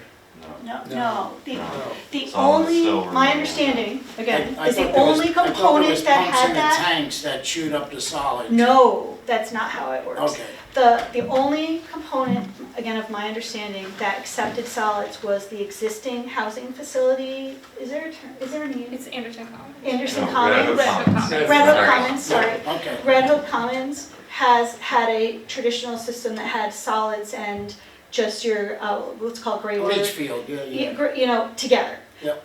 So that was that set source that I was speaking of. How this works is that the solids remain in the septic tank. Yep. And the effluent style pumps just remove in like small sips, it's Right. just the clear level. Yeah. So that's the middle of the septic tank. So septic tank, you've got your floating scum layer, so that's your fats and oils and grease. They find almost like a mat at the top of the tank. And then there's generally a clear level in between. And the solids that build up and actually, go through anaerobic digestion, and that's how a septic tank's great. A municipal solid system, you have to be dealing with solids every moment, like if solids in, solids out. A septic tank allows for degradation of those solids, which is why you need to pump your septic tank every 3 to 5 years, and sometimes an older person living alone 7 years or even more. So you get all the advantage of that. It just takes little sips out of the center of that clear and sends that, not big, if you, municipal pump station pumps it all the way to the ground. We're not doing that. We're just taking little sips out of the middle of that clear section and sending them into the force main with all the other contributors. So any lessons learned that they've learned, we're gonna take and they're sharing with us. So they're extending the same style system. So our details, our information will be very consistent. So we've really got a system that's. So what I would suggest, because this is a pretty large investment for the town, that we should consider a proposal from Ty and Bond for a peer review of the plan, so that there's that overlap, because that's a very important part of our system. And I think that it's not to say that there's any doubt in Delaware engineering, but I think that when you have different teams working together, it's very important that there's a mesh and there's an understanding of all the components. So I understand the reason of cutting it off at a point, but I think that No, that's what I started to say earlier, that it makes perfect sense that, we were engaging their services. They obviously have somebody at their firm who is, able to look over, and, maybe they'll catch something that, it's always good to have Suggesting a separate scope of work? I'm suggesting that you propose a separate scope of work for a peer review of the entirety of the system. We absolutely could prepare that, and. Well, wait, when you say the entirety of the system. Nope, I understand. No, you're right, I should clarify, so. Yeah. For the part that For we're the not part, doing. yes, for the part that is going to serve the You're just talking town, about the plan. the wastewater plant, and that expansion of that plant that's gonna serve the new users for the part that you're designing. Okay, yeah. Totally, And I think- and that doesn't need to be done between now and July. No. That's not, No. so that's something that's gonna be Right, and so coming. if you give us a proposal, then we can decide whether, that's an investment that we wanna make, and. Yeah. I would prefer to have them use their time now to get this application. Right. No, it's not now. It's not now. There's No, nothing this to is- review right now. This is next year. This is next year. We have to find out that No, in terms of we've been doing a scope of funded and we're work, going though. to, right, we're not gonna spend money Yeah. peer reviewing something that we don't even know is gonna get off the ground, or in this Yeah. case, under the ground. But I it's mean, I have something other- we do, like, Yeah. it's something that comes up regularly. And Okay. that's very capable, most engineers end up doing that at Yeah. some point. I mean, I have other concerns that I won't bring up, but because I know the urgency of getting this application in, and those concerns can be answered down the road. Okay. Okay. Good. We don't want to be here too late tonight because we've got a lot of things to address as far as grants anyway. Any other questions on the task order for this, for the design? If I may just point out, I just want to make it clear that, so this is for design, it Just includes design. field work, right? So it Right. would be our intent to begin the field Right. work, so there's survey and geotechnical. Right. And so I'm not sure what mechanism you want to use for communication, but Mailing. we'll want to make sure that, We're gonna mail. It's only 51 property owners. we're happy to gonna let- help you with that, Yeah. but we want to just make sure that Sure. folks understand. We want to make sure everybody knows that you know, we're starting to design the collection. Aaron's got a team that actually has to like get in people's basements and see where the sewer is going out of their house, so. Sounds like we have time to communicate. We're gonna be here like all of July. But yeah, we actually really want to work very closely with the town board because businesses, I'm sure, you know, I've got a great friendly team who'll be like, come on, come look at our electric panel and stuff and sewer pipe heading out, and where I can show you where my septic tank is. But there are a few homeowners as well, and so we would really look to not only communicate by paper, but maybe if, you know, Bill, someone who wants to join our team and say, help us go to some of these appointments and make everyone in the town feel comfortable, especially residential, single-family residential, that yes, we're And who's looking in your handling the basement. easements? Or are there That's easements? part of That's this. part of it. Part of the work. Yes, It's a pretty sur- substantial work. Survey, easement, so on and so forth. All of that, you know, that preliminary work though can start right now, so. But yeah, we would definitely want volunteers to go come in Well, we're gonna- basements, it's very exciting. We're gonna partner you with the housing committee, because when you're going in the basement, they're gonna be going in the bedrooms. And, Okay, I was looking for our teammates right now, okay. nobody's gonna say no to Van. Yeah, excellent, perfect, we got our volunteer. Okay, Thank you for your time. resolution. We're not done with that yet. We're done with Aaron. More questions. If not, we do have resolution number 31. Well, I'm excited to design this, so let's get going. We gotta get going. This is taking too long. 3 years for the planning grant, and we decided to fund it ourselves. We get a IMG grant, now it's like the village is still not ready. Let's get this going, okay? No, you should clap. You should clap. I really don't like seeing another county cut a ribbon on a project that we should be cutting a ribbon on too at the same time. Okay, number 31, I'll move resolution number 31. Would anybody like to second? I'll second. Thank you, Christina. Further discussion? If not, all in favor? Christina is an aye. Aye. Ken? Aye. Okay. I think that was 5 ayes, including myself, Deanna. Thank you very much. Thank you both. Don't go anywhere, Brandy. Aaron be excused? Actually, Erin, don't go anywhere, just, Okay, I was trying to get her excused. It's okay. Water district, did we want to cover that just for 1 second? Aaron doesn't have to stay for that, I can. Oh, you want Austin? Fine. What? It's for fun. Yeah. Yeah, so I wanted to follow up from our last meeting, and just make sure this was heading in the direction that you wanted it to head in, Christina. So, the areas this is with relationship to the preliminary engineering report for the water district formation. This is not holding us up on doing the map plan and report for the water district that will be the same as the sewer district. But this is just so we can finalize the water preliminary engineering report. It will be a document that you can use in reference to like consider other water related activities in the future. But the polygons, so like the straight sided shapes, are what we received from the county in terms of the extent of districts, or we received from the town's water district number 1 for water service areas. The yellow is what is in properties in the town that are served by village water. The blue circles are other public water supplies of size that are serving, multiple residents, or the Bard campus, for instance, the Messina campus. We don't have regular shapes that show the extent of what their system is. So I think this gives us at least an idea of where they are. No, this is helpful. My only question was in terms of the legend.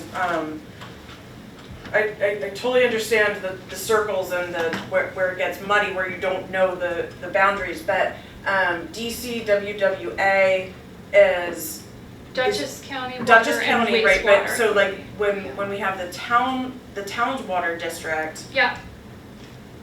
is that Oh, you want a different color? Yes, that's true. Yeah, That's a fair point. okay? And then also, so when you say study area in yellow, Are all of those served by village water or In are? yellow, all of those parcels are served by, and those are the parcels that we have pulled whatever plans are available in either the village's records, the town's records, or the county health department records, and have also done some degree of investigation, again, what's available in the public record on agreements between the village and whatever entity maybe first extended the water service to that area. But they all have water currently served by the village? Correct. Okay.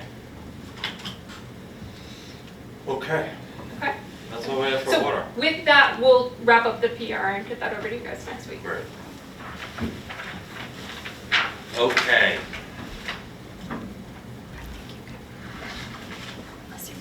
I think Erin likes it, don't you? I'm ready to shuffle off the Buffalo. Shuffle on. Wait, no, I should be skipping down the Yellow Brick Road. Yeah, I think so. The Wiz reference earlier. Yeah. Or, would it be all right if Thank you, I Erin. left your Please. all wonderful company? Thank you, because we know you're going straight home to continue to work on the application. Yes, sir. Absolutely. At 9 sometime. See you all soon. Thanks, Erin. Yeah, talk to you tomorrow. Thank you. Thank you. Thank you.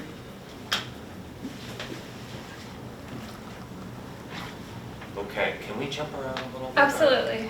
You guys Are just you- tell me what you want to do. Okay, you ready? This is gonna be like rapid fire. I think My there's some bad. game show crazy. So, and town board members jump in if there are things you've been thinking about on the grant side. So obviously, that bridge, well, let's step back for a second. So there are a couple things that we know that we at least want to explore. The first thing is we've been talking about studying the delivery of all services. We've talked about some of the services that are being challenged right now. That's a local government efficiency grant. We know what for sure that's a February grant. Unless we find something else related to delivery of services between now and then, we can worry about that later. We've also talked about comprehensive grant programs like the New York State Downtown Revitalization and New York Forward. And while years ago we used to maybe think that we were too small to get a DRI, now that you see places like the Village of Catskill getting it, and for the folks at home, this is a state-funded program where you can get $10 million or $4.5 million for many projects in your community, all to enhance your economic viability. Due in November. And so the question is, and this would be something we'd like to, could do in concert with the village, because some of these projects may be village related. So it could be the redevelopment of the gas station, which has to become a priority of this community if we are going to assist those businesses on the other three corners. The pedestrian bridge crossing from Cookingham into Rec Park. Redevelopment, or whatever we would call it, Christine, you could help me, Brandy. In talking to Todd Barrett about some of his buildings, which he's about to sell, about trying to restore some of those storefronts and facades of those buildings, which is also a popular thing under these programs, because there are some corners, like the pizza corner and so on and so forth, where they're covered up by vinyl and In the village? in the village, yeah, in the village, so you'd be able to restore it to its historic character.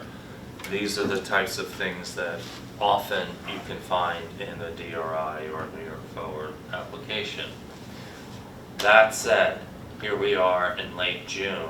I'm wondering how realistic it is we'll get something like that from the village, with the village, multiple projects by November, given the other stuff that we have. So, I have not separately had any conversations with the Regional Economic Development Council about DRI or New York Forward. Have any of the board members? I've had a little bit. Okay.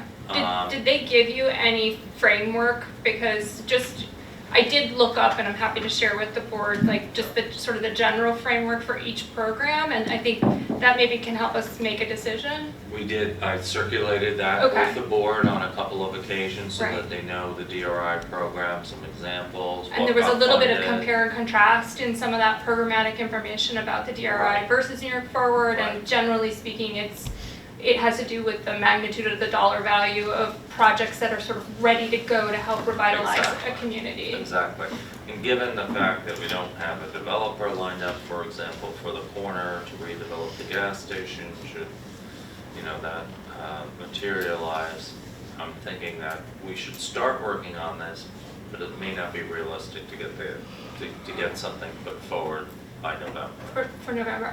I sort of think your sense of that is correct, but if it is something you would think about in 27, having a joint task force that works together to sort of bring that to life is probably a good, next step. I think so.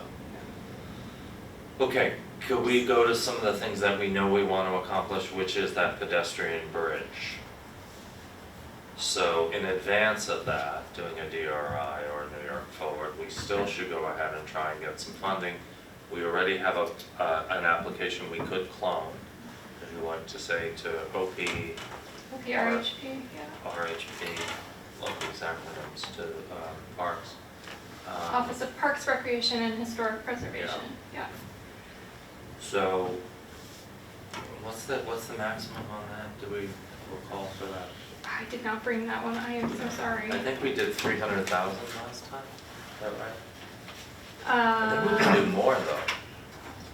Well, we got The funding cap is anyway for the 875. design. That was Greenway. Right, Oh, And we can, and Brandy's firm's working on that.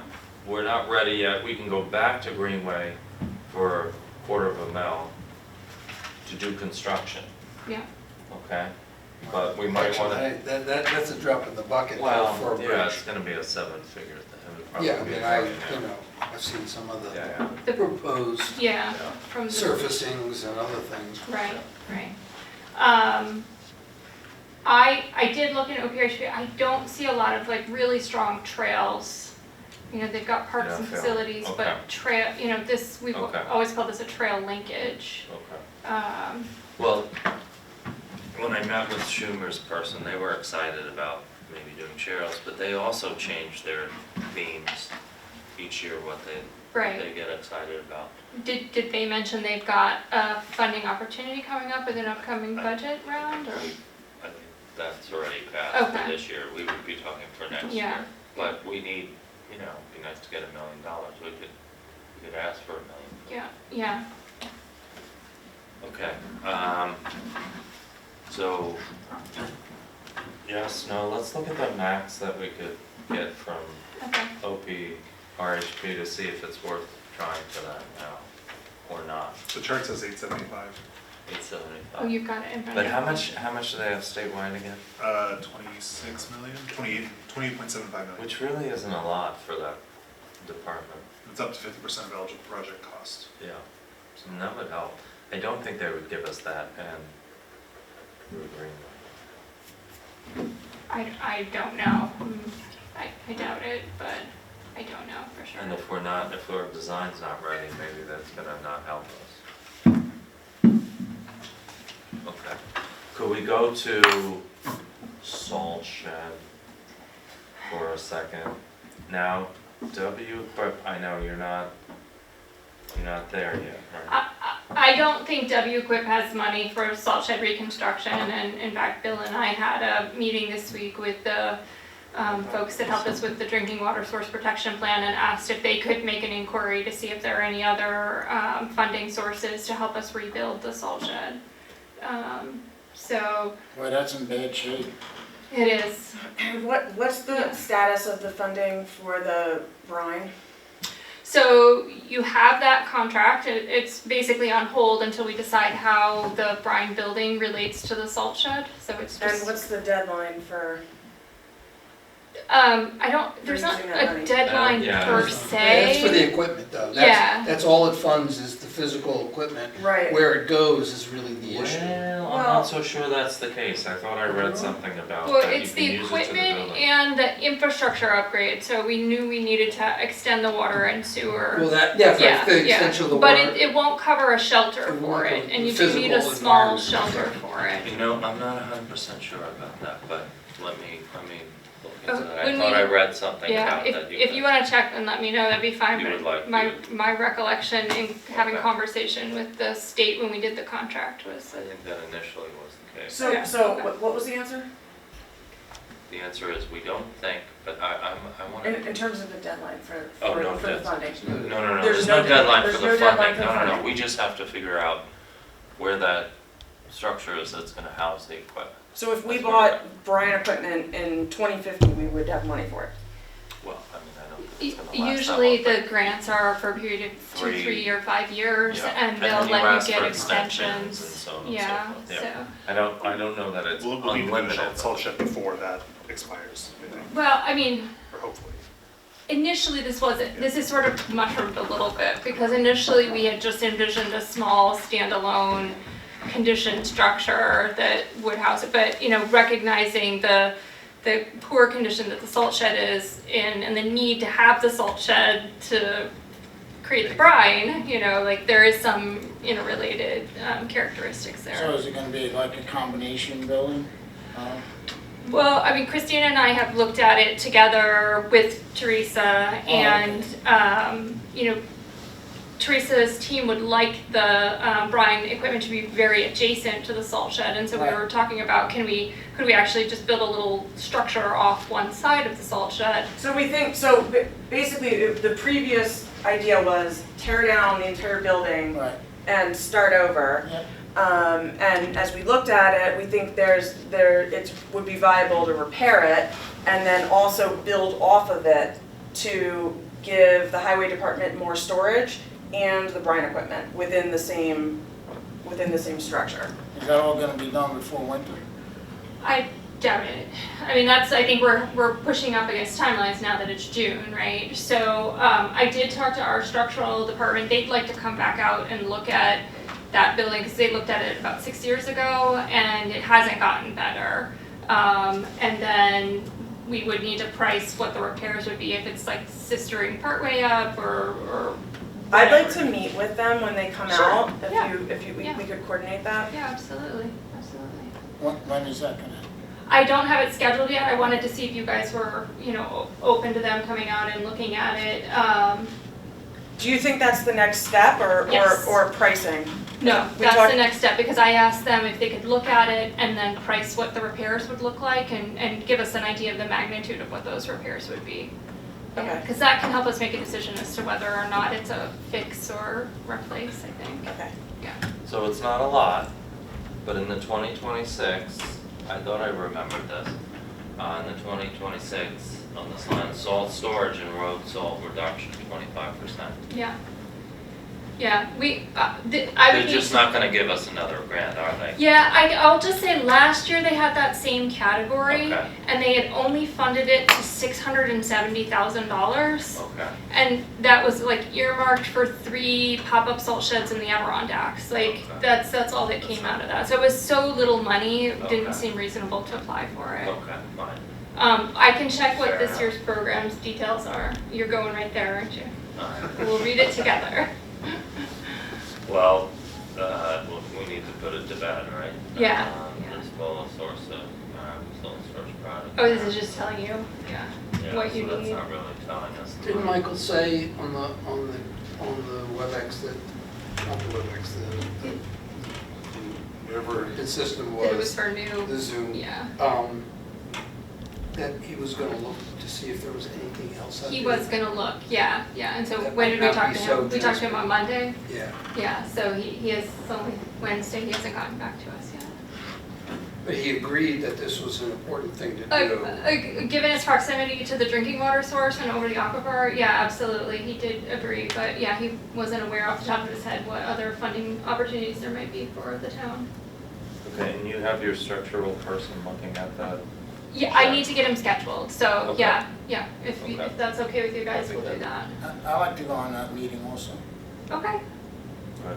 Great. Very good, yeah. I mean, if we could keep that structure, that's always been my preference, but I'm no engineer, so please don't feel by what I think is desirable, but it's so expensive to rebuild one of those. Well, it's not just that, it's that the way that they function, they need a long building with access on the long side. And all of the inexpensive structures that you can buy new are access on the short side. And a lot of them are like inferior to the one that we have. Yeah, So yeah. you're talking about like, like, I don't know, help me out here, like, they're like fabric structures They're or they're. fabric, yeah. or they're Hoop pretty house. lightweight Yeah. pre-engineered buildings. Right. Yeah. And so the one that we have is, it's a stick-built structure and it's made out of individual boards and they're in Yeah. various conditions, but like piece by piece, it could be replaced without, you know, As long Tearing as it the apart. structure engineer says we can do it, I that'd be will great. get them scheduled. That'd be awesome if that could happen. Timely, FIFA, New York Kicks.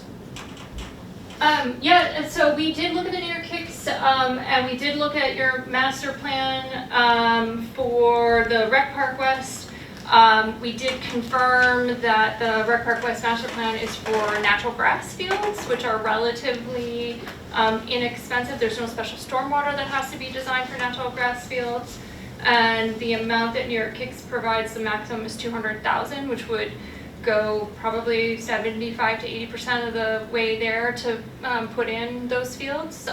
So we think it's viable, if that's something you guys want to go forward with. I think we have to. I mean, as it is, you know, if the Red Hook Soccer Club has a lease to or through the 27 year, and that property is up for sale,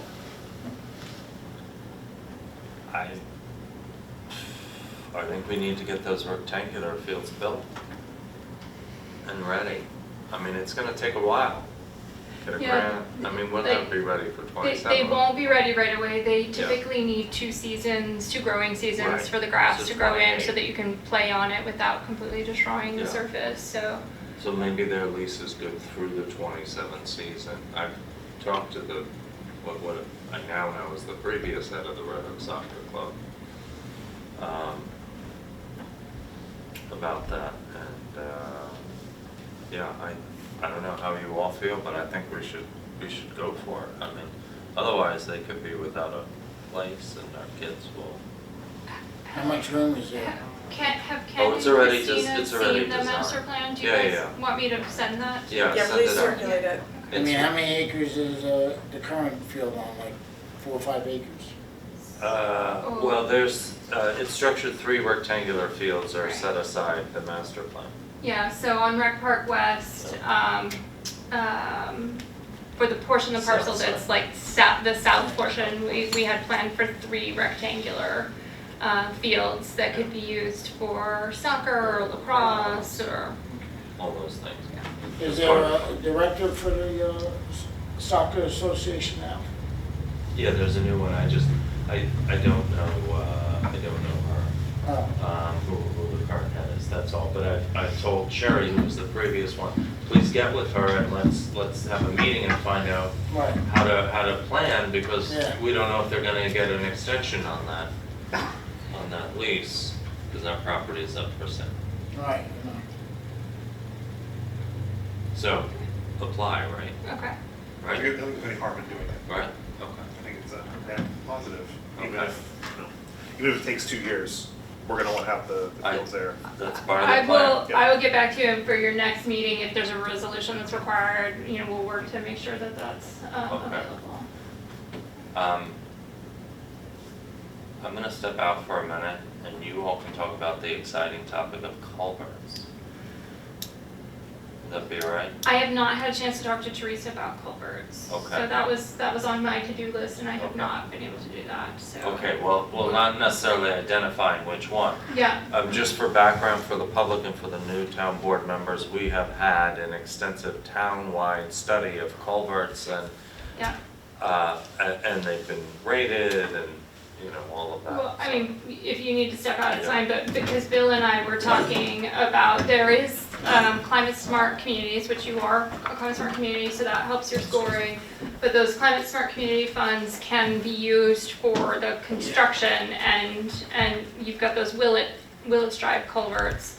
One of which is, the reason Teresa didn't want to replace it is it's down a very large cut. There's a big road embankment, so it's going to require a lot of bigger equipment and shoring and stabilization. So that's one that I think would be good to apply for under Climate Smart. Well, for the benefit of Kenny and Christina, we got grant funding for design and permitting for culverts. And did you guys do the census, or did Craig Manning? The culvert inventory? Yeah. Crawford and Associates Crawford did did it, and they color coded it, so there's green for good, yellow for pay attention to, and red like needs to be dealt with. And there were, I think, about 5 or 6 in the red. The Willits were in there, and there was a decision made to do those for design and permitting. And then the next phase would be to get money for the construction. I sort of, if there's rolling funds, as Michael suggested on our call on Monday, we have others in the red, maybe a decision made, so you have a rolling, so then we do a grant to get more money for permitting and design for, say, 2 more. And then the next year you get, it would be good to kind of get this rolling, because the Willits one, that was 2 years ago, right? Yeah. That the decision was made? Yes. So, I was under the false impression that we were on the go with getting this done, but I didn't understand that there was some... I will say that grant contract has taken an inordinately tremendous amount of Oh my time to get gosh. executed with Yeah, the yeah. state. Very, very long. I think they had some staffing turnover. I think we're on our 3rd program manager. Yeah. But that is now under contract. We needed the contract to be signed between the state and the town, and then what has to happen is then the DEC assigns a program manager. So we just got our program manager, and we've engaged them and talked to them about the design. They have to bless the design. So we're in that process right now with them. But yeah, the contracting was just a very tremendous. I'm just thinking in terms of applying for money. Yeah, no, I think given how it's rolling, I think they're working on efficiency on their end. But yeah, I agree with you. Okay, strategic planning. So we've heard from Julia and Hudson Valley Pattern for Progress, and Tiffany over at Pace Land Use. And they've been in touch with DOS, and we've been encouraged to apply. I think I brought this up at the last meeting. While they're not ready to implement zoning or the recommendations of the comp plan, because, as Brandy just gave a great example, because it takes so long to get the grant award, then to get the contract, and so on and so forth, we've been encouraged to apply, because this is 27 that, we would be talking Well, about. by the time we and did. Julia did send me some of the details on the funding, the notice of funding availability from Department of State for the Smart Growth Program. So Right. you guys got a Smart Growth grant for your comprehensive plan, Right. and because you're doing a comprehensive plan update under that program, you are also eligible to apply for the zoning while your comp plan is in update mode. If you were paying for it outside of a grant funding program, you'd have to have an adopted comp plan to apply. So I think there's no impediment to you applying for the zoning. And that would allow you to roll right into the zoning once the comp plan Exactly, is when in. it's ready, Yep. we're right there, we've got the grant, we've got the contract. Yeah, I think we had a comp plan meeting last night, and I think the interest from Julia and Eric were both like, Okay. we should apply for this, so Yeah. we're not waiting an extra year to, Yeah. do the implementation. And so are you the liaison? Yes. Okay, great. Will you all get together and try to figure out what amount to apply for? Yeah, that would be my question. The minimum grant amount you can apply for is $75,000, and that will cover up to, you're allowed to cover up to 75% of your total costs, but the minimum is $75,000. So, that would be a $100,000 zoning effort. You may want to talk to Pace or your consultant right now and ask them like what's typical. I think Rhinebeck asked for 150 for their zoning update, so you may just, want to see what's typical. Don't sell yourself short though, it's a complicated both planner and legal effort, and you want to be able to cover both.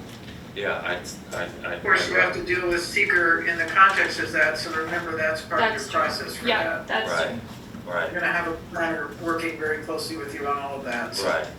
We want to apply for as much as we can, but we don't want to push the envelope unintended too far that we don't get awarded. And it really depends on like what your comp plan is envisioning for new Right. zoning. I don't have any Exactly. visibility into that right now, but Yeah. if there's major overhauls or it's minor tweaks, that'll make a difference. Yeah, it's not a complete like rewrite. I don't think it's from gonna what I be like an understand, enormous. It's an enormous update, thing. It's an yeah, update, okay. yeah. Is that what, yeah. That's my sense. We don't have like a draft or anything. Did the yet, planning but- board, Sam's on that, right? Yes. Okay. Yeah. Alright. So, okay, so Jacob, Yeah. I'll check in with Brandy, you, Jacob, on that one. Julia, Eric, Tiffany, get together and try to come up with an estimate for what to apply for, but we definitely want to apply for that, right? Yeah. Okay. Okay, and there's New York Main Street, which is another third version of the state funding. Something to consider.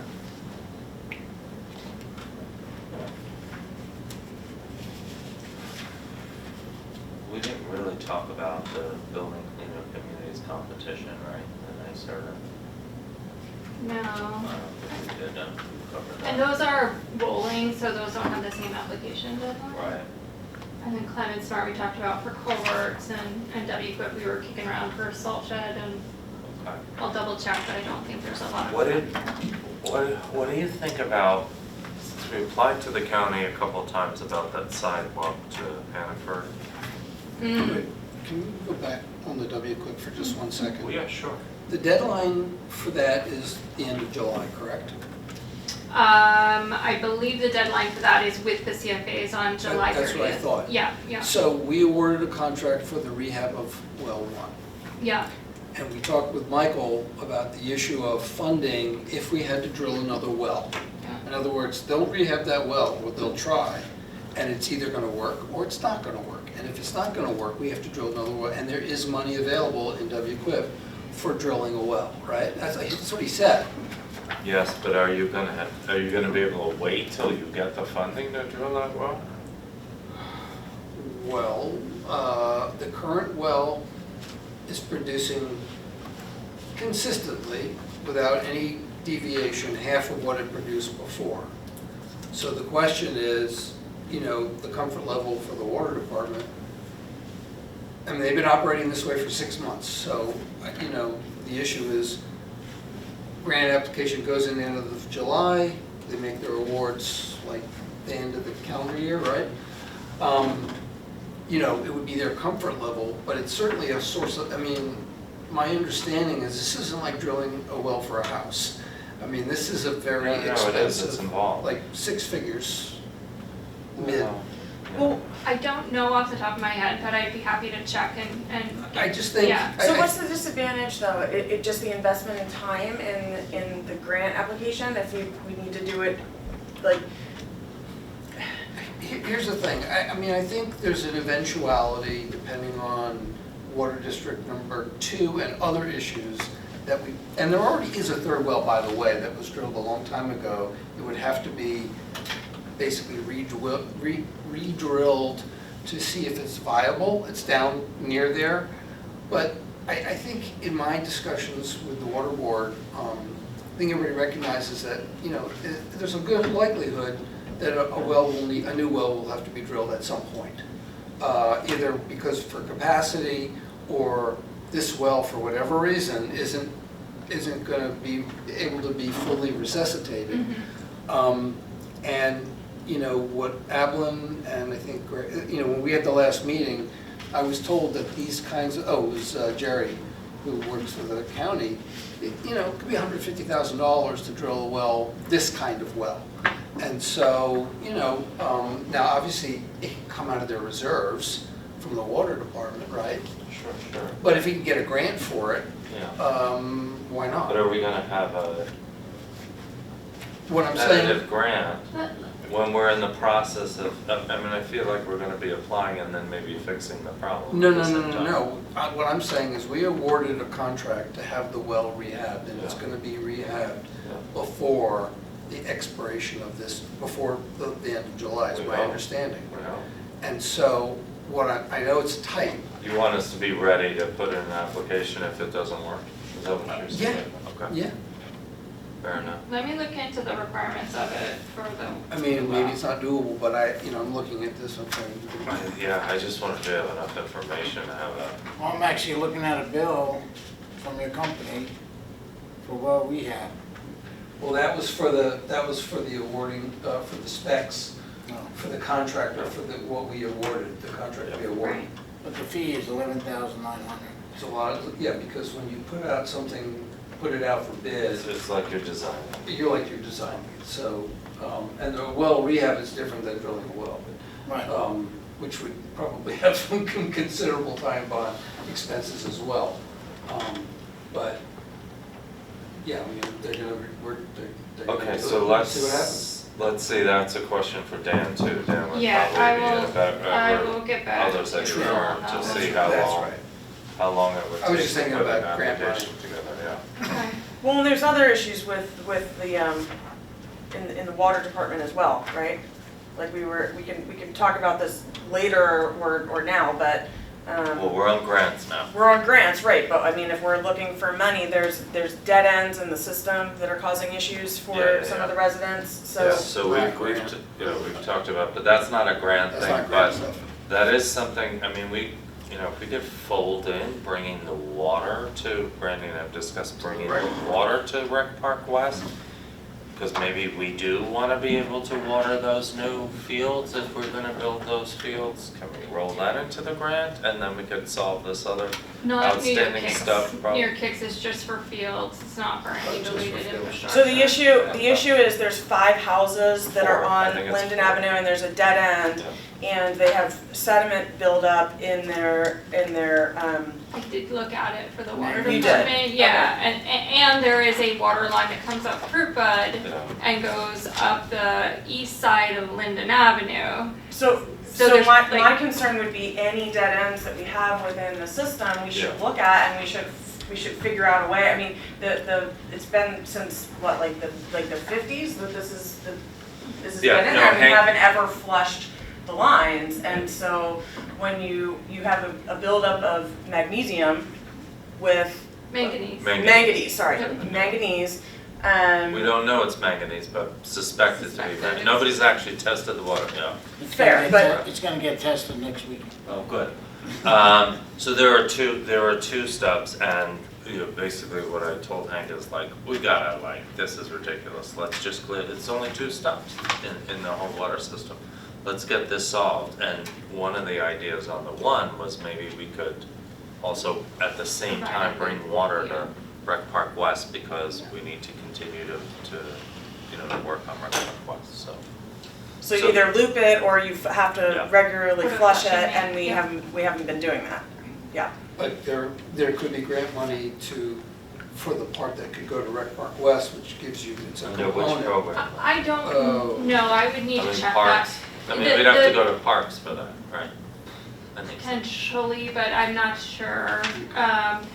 We'd have to see if there's a parks, facilities grant, which would, facilitate Okay. bringing infrastructure in for your future Well, because concessions. John Kuhn had said previously several times that, in some of his reports, it would be good to have water, Well, yeah, we have to have Yeah. water. Well, That's but for For like. irrigation Yeah. and- We need to do a restroom, we need to do Restroom, pavilion, was we his need to point. we need to do all of that. But to the point of, this has been a lingering issue, we need to get solved, so you're on it? Or Dan's on it? Somebody's coming up with a proposal for us to get rid of these 2 stubs, right? Oh, yes, yeah, Okay. so I sent a little sketch on Friday, I think, to Oh. Oh, I didn't receive that. Who'd you send it to? Whoever was on the CC line for Brandy, look at this. I think I flipped it back to you and Hank and. Oh, can you send that to the whole board, please? Yeah, sure. Yeah, I don't remember seeing it, but Yeah, it's okay. there would be, there's an easement that would have to be obtained Okay. as well. Oh, yes, There's one yes, yes, additional yes, yes. property. You did Yeah. send that. Okay. Okay. You guys want to It's forward coming it to down. Christina? Yeah. Isn't there a pond on, This is between, is it Alder and Linden? Albee, I thought. Allen? Albee. Albee? Albee. I think it's Albee. Oh, Yeah, Albee. Edward No, Albee. it's not Albee. No, it's not Albee Albee. I have to look at the map. It's west. between Kent or whatever that road is. Whatever the little stop. Aspinwall turns into. Anyway. Yeah. Can you just re-forward it and make sure it goes to everybody? That'd be great. Okay.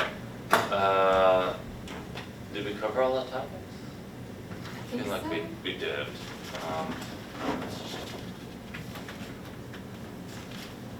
We're keeping you very busy.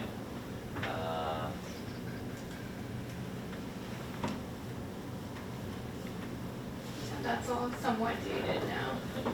Yeah, that is dated.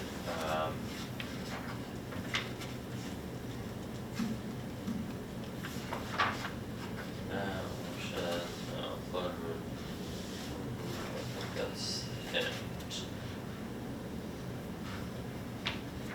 Sorry, and there's the DRI Right. information.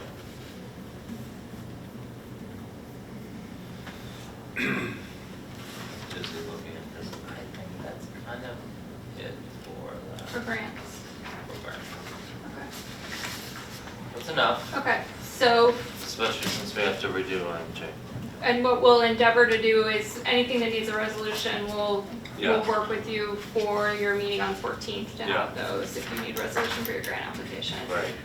And then I or one of our planners will be in touch with Right. the different liaisons about coordinating on support letters for some of the applications. That Yeah. helps the application, we've got letters of support, so. All right, Great, okay, thank you, Brandy. Great. Thank you. Was Sorry to there keep anything you else? so late again, what? That's okay. Okay, was that everything? I think that's everything we need you for, let's see, Okay, We have your number. yeah. yep, we Okay. tackled number 9, we only have 2 other things. No. Oh, well, if No, you wanna stay three for others. 1 minute, we're going to, Aspinwall. we discussed those surplus parcels. Are there any remaining questions on this before we go ahead and set a public hearing and refer this? We never dealt with this.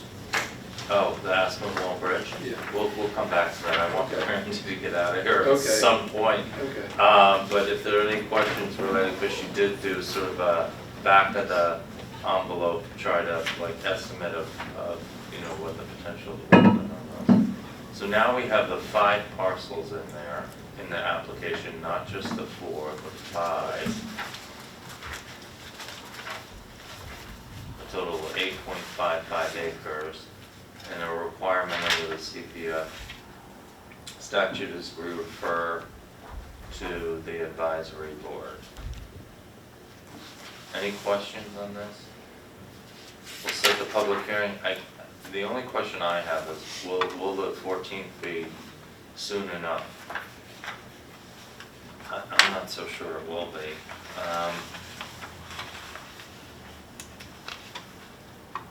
For the notice, you're saying? No, it'll be fine for the notice. no, the committee's gotta look at it. Yeah, the Yeah. committee's gotta So look at it, they come gotta back look to at it us. before the 14th. Well, why don't you just make the public hearing, and if it doesn't happen, you can postpone. Well, so No, we received correspondence about this though. Mel Corca, the deputy mayor of the village, has been trying to connect. we covered this topic before, on the last meeting. Well, she sent another email. Oh. She's trying to connect with the committee and hasn't been able to. Well, she had asked to attend a meeting that hasn't happened yet. Yeah. So how many days? We're going to, we told her we would let her know when that committee is meeting. How Okay. many days? So does we the have to committee get? refer. How many days does the committee get when a resolution is passed for a referral for them to review to get back to us? Because some of the other, I'm not sure that was in the statute. okay, You're 'cause some of testing the my other memory. ones, It it's was 30 days. 20 years ago we wrote this. Okay. Chris, do you know off the top of your head? I don't recall that there was a specified I don't think there period. was. Okay. Yeah. It's just that some do and some. Yeah. I mean, I think it's, it's July, so I just want to be cognizant of the fact that it may not, and there's no reason to call more public hearings than we need on this matter, because it's not, hopefully folks in the neighborhood and elsewhere will come, so I'm kind of maybe leaning towards doing the first meeting in August.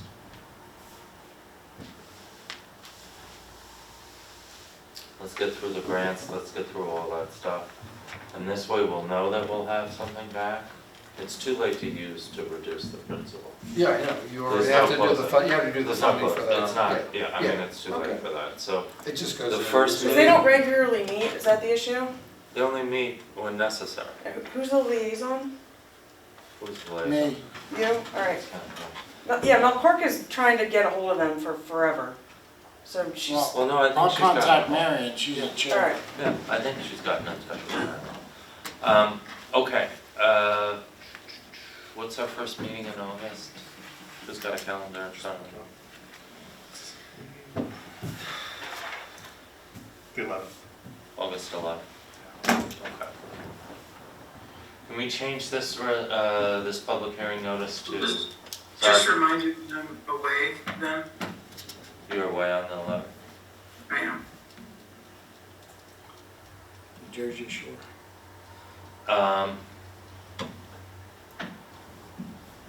It's fine, I'm just, Yeah, just making that point. I think we can, I hope we can tackle this one.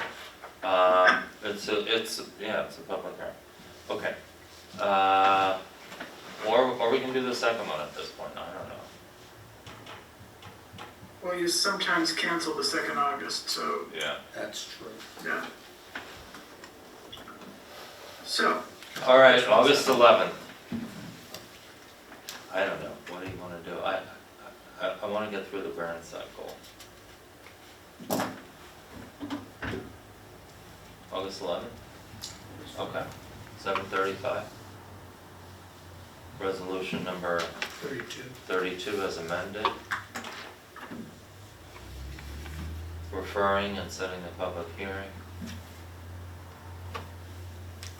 Who would like to move that? So moved.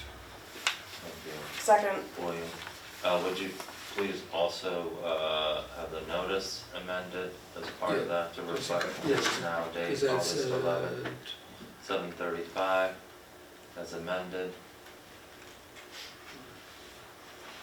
Paragraph the memo, we'll send the memo along, we'll send the maps along, we'll send all the information we've already covered. We gotta go back to, so that's it on the parcels. Any questions for Brandy before we say? Brandy, thank you very much again. Do we need to vote? Oh, Yeah. let's vote, hurry. A second, all in favor, Where's Kenny? Christina seconded. Christina, thank you for You're welcome. seconding it a second time. All in favor, Christina? Aye. Jacob? Aye. Myself, aye. Aye. Okay, thank you. Thank you for keeping me. I'm sorry, did you specify a time for that? We did 7:35, Chris. Thank you. Okay. Okay, can we go back to Aspenwall Bridge? So, thank you, Brandy. Good night, Brandy. Safe travel. Safe. So we have a memo from our other engineers, and for the public at home, we have two engineering firms, one that specializes in road matters, transportation projects. And we also went out to bid for this project, and we awarded the design to HBEA, who we had previously worked with on the sidewalk project. They, I know, we'll get there, right? Somewhere in this packet.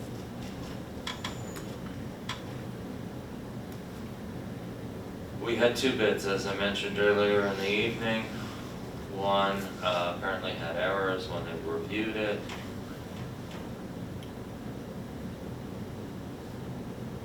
And they're making a recommendation that we rebid in a couple of months. That because of timing, there were a bunch of firms that pulled plans, but at the end only 2 bid on it just because the timing was off. They already had sort of their work lined up for the beginning of the summer, and they think if we go out to rebid early fall, firms will be more likely to jump in. I didn't see the bid documents. Did that get recirculated? We talked about that last time. When you say the bid documents, the bid submittals or the bid specs that went out? The bid package that they're bidding on. So that would be the drawings, the submittals, the entirety of the package. That was several months ago. That was a while ago. Yeah, but we can circulate it around again. It may still be on our website. It's on BidNet. I think it went to BidNet as well. But yeah, we can circulate that. Well, no, you brought it up last time. You said, you actually said you would appreciate if I looked at it because it was expensive and maybe there was a way of value engineering it, but I didn't see it get recirculated. On the bridge. Yeah. All right, well, we'll circulate the bid specs again, ask HVA to do that. Sorry, let's get back to their memo. So, in essence, there's only one proper bid because there were errors in the other one, and that's their resolution to reject the bids and authorize a re-solicitation. So, any thoughts, folks? Well, I'd like to look at the bid documents before we reauthorize them, if they're, Okay, so we can, all right, well, we do need to act, because this is a project, we need to act, I think tonight to reject though, right, Chris, 45 days? Yeah, you need to at least reject, and they're proposing to have the bid receipt date be on or after September 1. So There's I plenty of guess time we could to reject and hold on the rebid until you have, further discussion, but I think that you should have that discussion relatively soon because DOT has to approve the rebid. And that is a big, obviously, Kristen, a big process. So. Yeah. yeah. So, I mean, yeah, we could do like an alternate of the surface of the stone or whatever to try to get the cost down because the cost wasn't what we had hoped. But absent that, this was all Well, there's prepared. aspects of a project that DOT is gonna care about, and then there's other aesthetic parts of the project. So I think it's reasonable, I think we all should look at the bid documents, but it's. Right, and just prior to your time, there was a lengthy public process, information session, designs and whatever, so. Totally understand, because what came up- we have an old stone bridge and Right. there was a lot of That's why sensitivity. they came when you're around with yeah. the stone facade on both Right. both entrances and then the water to pass through on the other. My question is, do we need to amend this? We can circulate the bid specs again. I'm wondering if the resolution needs to be amended to accomplish that though. Do we need to keep the second item there? Can we just remove that and then do a second? And authorize the solicitation of public Do that in a bids. separate resolution later? I mean, I guess we could, right, Chris? Is there anything binding us to No, I think DOT is gonna wonder like, okay, what's next? Well, some of the I mean, if you take it up, I don't get the impression from the engineer that if you took it up at your first July meeting, Yeah, it but I shouldn't think be a problem. it should be soon, right? Yeah, of course. Of course, okay, so let's do that. Can we amend resolution number, are we on 32? So who's gonna recirculate the 33. bid documents? Oh, I'll make sure that James at HBA does Okay. that, yeah. All right, It may- can we do It may that? still be on our website now. Can I we don't do know. that, can we commit to doing that like this week so there's time to review it before our next meeting? Sure, and you have the email there if you want to shoot. Gotta it. make Yeah, sure I'd the be water happy to do department, that. gotta make sure the water department knows about this because Yeah, there's a water department issue about their coordination and Yeah. shutting off and everything. yeah. And they were under the assumption at my last monthly meeting that, that the thing was out for bid and it was gonna get awarded and they were gonna Right. get their contractor to do what they had to do and, Okay, so this resolution 32, right, Deanna? 33. 33, thank you. Would be amended so that the title would say, resolution rejecting bids for the DOT Sawkill Bridge project, then the whereas is all fine. The next whereas is all fine. The next whereas would need to be shortened so that it did not include and re-advertise the contract. And the now therefore is fine. And then it would have just number 1 and not number 2. And then we would recirculate. Okay. Resolution number 33 is amended. Who would like to move that? So moved. Thank you, Jane. Is there a second? Second. Thank you, Christina. Any further discussion? If not, all in favor, Kenny? Aye. William? Aye. Myself, aye. Jacob? Aye. Christina? Aye. Okay. That is... Okay. Wow.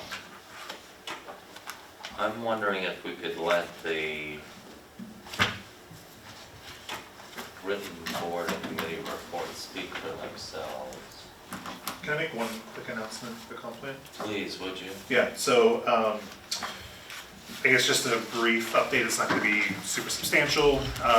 The committee had the second workshop about a month ago. There were approximately 100 people attended, 300 plus comments. In the time since, we've had the second survey. We've seen posters like this around. About 75 people have completed the survey to date. We're going to make one last push to have people complete the survey before it closes in the next couple of weeks. So if anybody has not yet done so, either participating at the workshop or completing the survey, we'd encourage you to do that. We want to hear as much input on the vision as it's been put forward so far. Yeah. That's it. And I just had one comment in response to Francis from the village, who came at the last meeting Okay. and had comments about the split in funding between the town and village on the police. Sure. I think it would be helpful to see on the breakdown, we've got a breakdown between the town and Tivoli for police activity.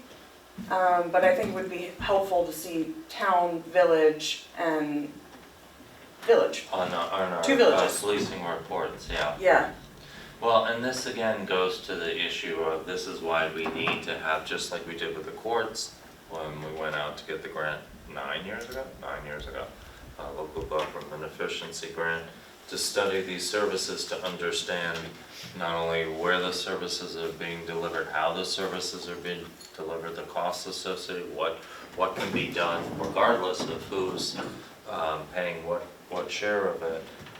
Because as I think I mentioned, you know, the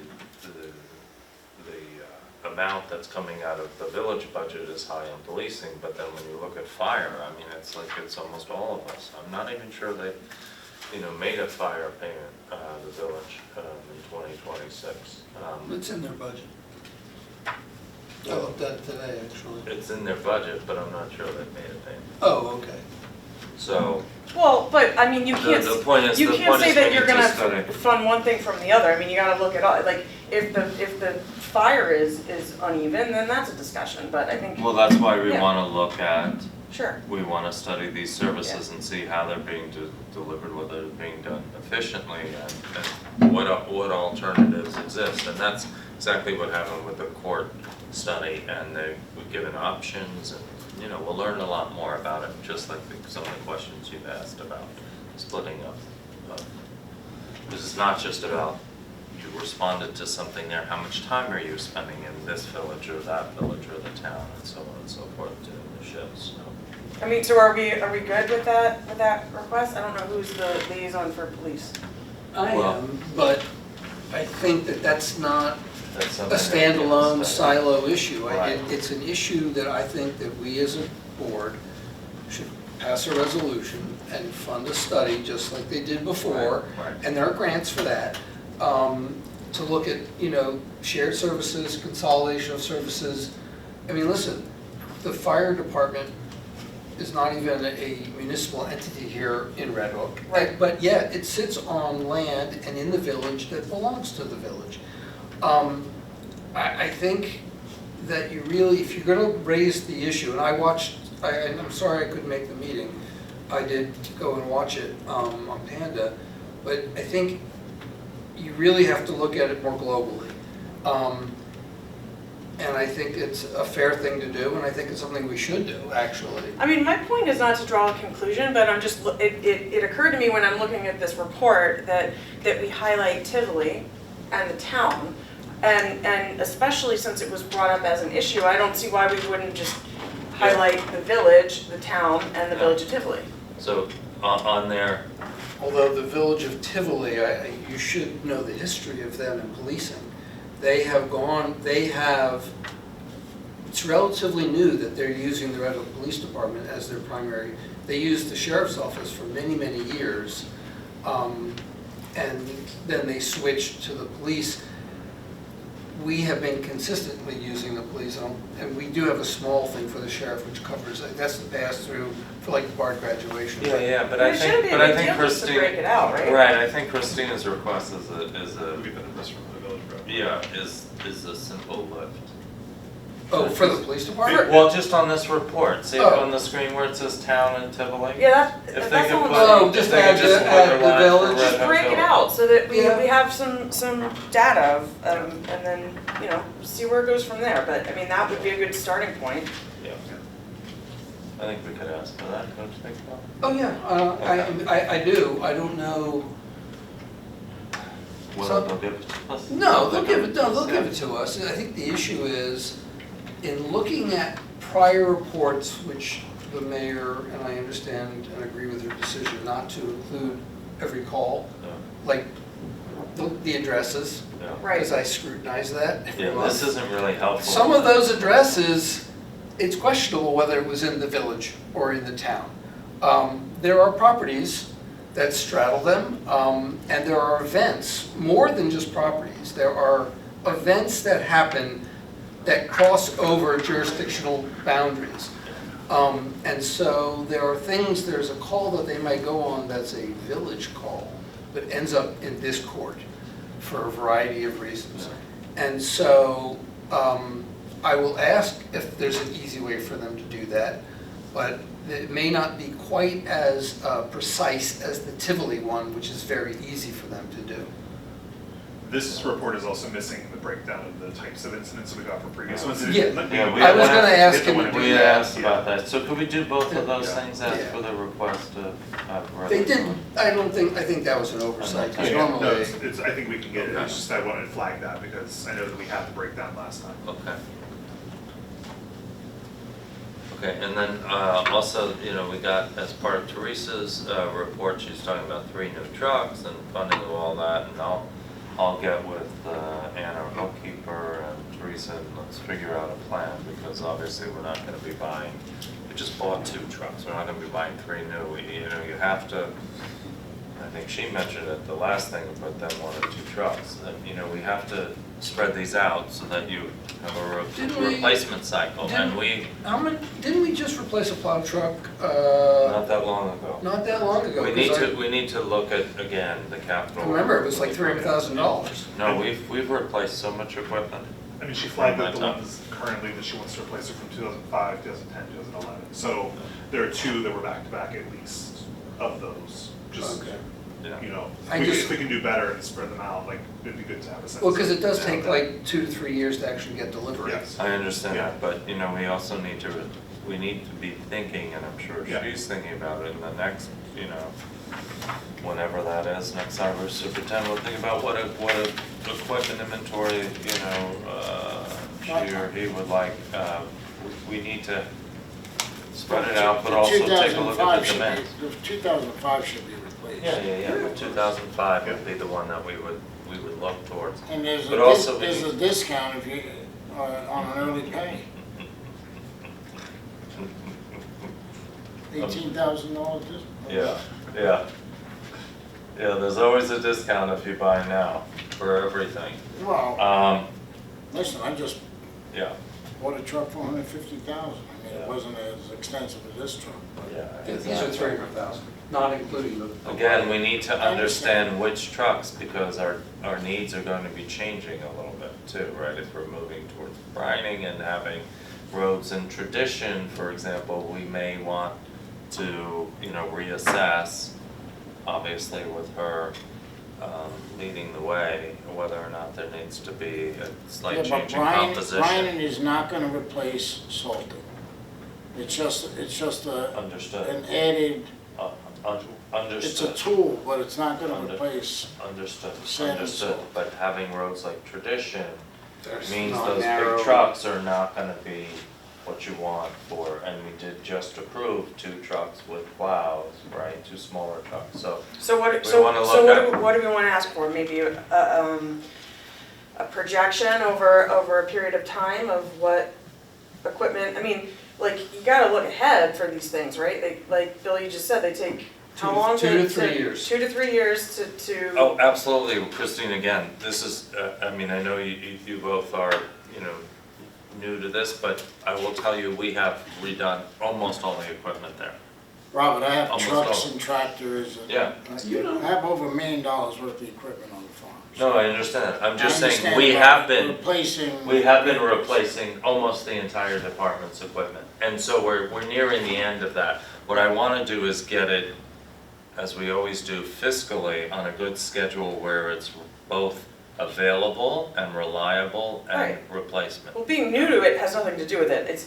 I mean, it's just logic. It's like, well, like you can assume a lifetime for a piece of equipment. So we could work with Teresa and project out and go, all right, let's make a 10-year plan. Totally, yeah. We have a replacement list.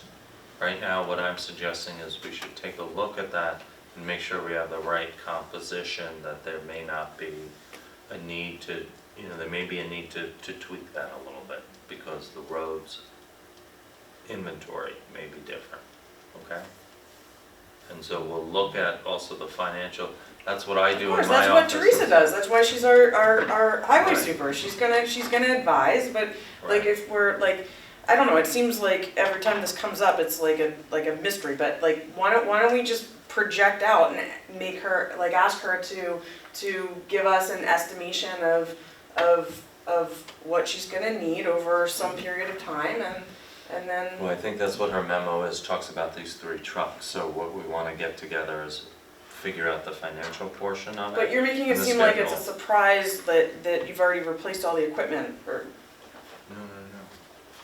I'm isn't that what you just said? So No, you I'm think- just saying we have replaced almost all of the equipment, and that we're capturing these last few things now. So we're well on our way to getting to a much better place than we were 10 years ago with the equipment. That's all I'm suggesting. So I want to get with her and come up with a plan, because knowing that it does take 18 to 24 months, and get on a better plan where we have, it's almost automatic, that one rolls off and one Yeah. rolls on. Sure. That's all I'm suggesting. So we don't get to the place that I inherited when I started here, which is everything was old and everything was lacking investment. Yeah, that's all. I have a question about, we don't have a full-time mechanic here at the shop? No, we do not have a Did full-time. they used to have a full? Because I'm looking at Allegiance is charging $370 an hour. I For these trucks, yeah, that's about I right. mean, it's a lot. I Labor mean, cost, Why? $370. But we did used to have one, yeah. Well, we had somebody with that title.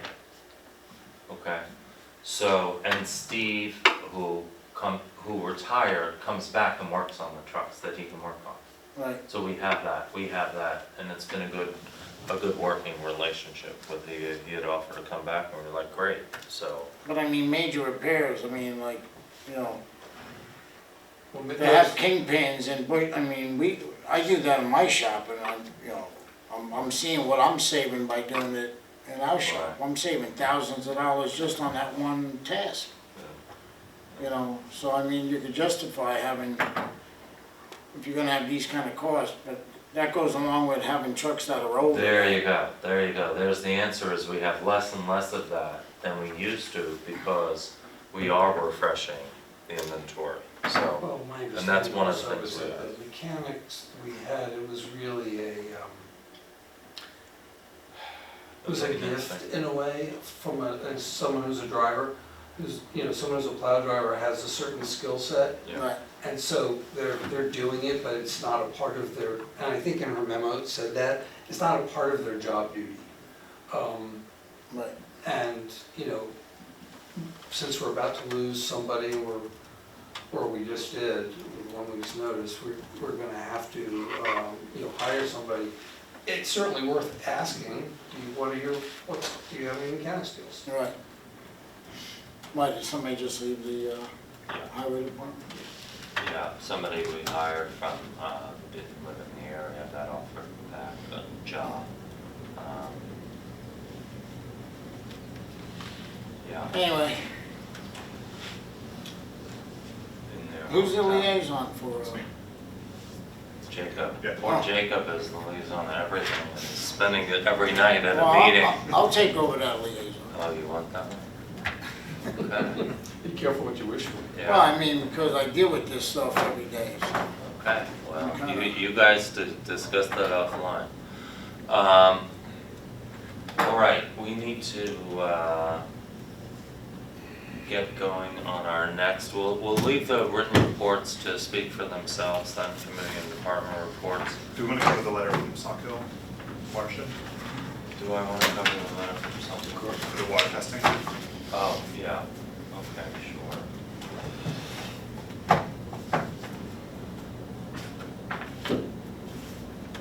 What's next? We got a letter from the Sauk Hill Watershed Community. They're asking to expand the water testing of the Sauk Hill and street terrace. Okay, so a lot of this used to be funded by BARD and other grants. Now, as it turns out, the Sauk Hill Watershed Community Group, now Falmouth Community, received a grant, but it's a reimbursement grant. And they have their fiscal sponsor. You know how this works if you're a or an NGO and you don't have your own, right? You get a fiscal sponsor to help you with the Open Space Institute, which is the sister organization to Scenic Hudson on the other side of the river, mostly, is their fiscal sponsor. And they just don't have the, the cash to outlay this. And they would like us to do a continuation of the testing. And what's the test, so you get the results of the test, so what's that? Yeah, so. What do you I do with could- that, those results? Well, if you're a homeowner, you take whatever recommended action you feel is necessary based upon the community doesn't send you, here's your water test results, you should do A, B, C, or D. I think it's really just information for you to see if there's something that you need to address. We've done this, we had the water samples, so there's two issues. We're testing the streams, which we've been doing for umpteen years. in different locations, the Sawkill, and then there is the home testing, residential home testing, and so we bring the little sample, and they have to bring it back within a certain amount of hours. It says stay refrigerated, it gets sent down to the lab. People who really appreciated it. It'd be good to get some feedback from some of them on what transpired, what they did with the results, but. And they're testing for, Well, in this case, metal, I think they get some metals. I'll send you, they're testing for No. coliform, E. coli. yeah, all of the basics and more. Pesticides.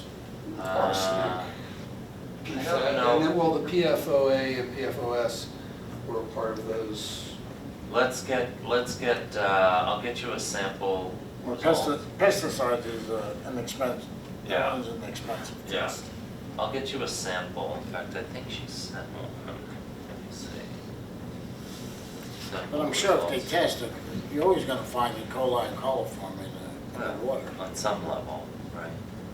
So it's probably a failing septic system somewhere, Yeah. or several.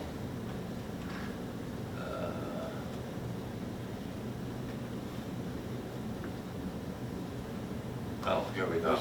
Hang on. Is that water being used for any drinking? No.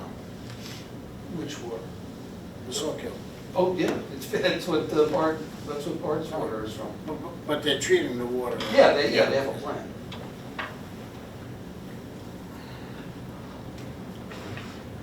Then Bard should be paying the test. What's that? Well, they do, they have their own lab. They test their own water. Right, so why do they need funding? Well, this is for beyond This the is for all of college. us. The Sawkill meanders through our entire town. Right, Okay. but if Bard's pulling water for usage, Here's the answer to your question, what do they test for? Let's see if I can make it bigger. Oh, look at that.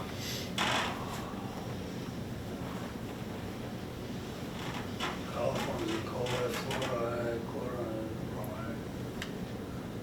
Aluminum, there's your arsenic, there's your cadmium. It's copper, yeah. does it have the results? Well, this is what they test for. We're not This going is to just a show you sample. anybody's water results. This is what they're testing for. I can't read You can't read that? It's a I'm little sorry. small. Yeah, But let they me do see the if I can metals, hold it up copper, a little zinc, bit. iron, you know, Manganese is in here, by the way. Okay. pH, conductivity, TDS, Enterococcus, coliforms, E. coli, fluoride, chloride, bromide, nitrate, nitrite, nitrate, phosphate, sulfate, aluminum, arsenic, cadmium, copper, potassium, manganese, nickel, lead, selenium, zinc, calcium, iron, mercury, magnesium, sodium, and phosphorus for the win. Okay? Those are- How often these tests? What's that? Once Well, a year? Their proposal is, You got 15 sites. well, yeah, that they've been testing for many, many The years. They streets. continue to test the areas of the Sawkill, including the outflow near the wastewater plant, as you see in their memo. And they're retesting for PFAS in 2 locations that were positive Right. for them previously, which is the Library Pond and the Smith Street tributary. And 3 new sites. They have a grant for this. They just need us to basically front the money. And this is their proposal. Okay, Yeah. all right. What do we think? So we'll get reimbursed? We'll get reimbursed, exactly. That's fine. That's good.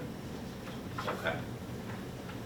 We thank them for doing, it's amazing that we've had all these volunteers for all those years. You know, I told you about the celebration of 10 years and the award they won and all of that. Right. Who can make a motion? Yeah, go ahead. Make a motion to approve a proposal by the Saukville Watershed Community to conduct water tests as described in their request to be reimbursed by the grant proceeds. I'll second the motion. Thank you, William. Further discussion? None. All in favor? Kenny, thank you. William, Aye. myself, Christina, Jacob, thank you very much. Okay, folks, thank you very much for joining us at home. I will say, Robert, I appreciate that you got the packet out 24 hours before. That was very helpful. Well, and we got a little bit of it last week. Got some scraps on Friday. Trying If we can keep that going, Get your- it makes it get your what we're very going. much easier. Get, we do our best, as you can see, we're reliant on many others. Okay, at this time, I'd like to make a motion that we go into attorney-client session. I think I mentioned what we'll be discussing. Seconded. Thank you. Once again, thank you very much for joining us this evening, and if we take any action, we'll be coming back out. Got to vote. Okay, all in favor? Christina? Aye. Jacob? Aye. Myself? Aye. Aye. Kenny? We already, You already aye.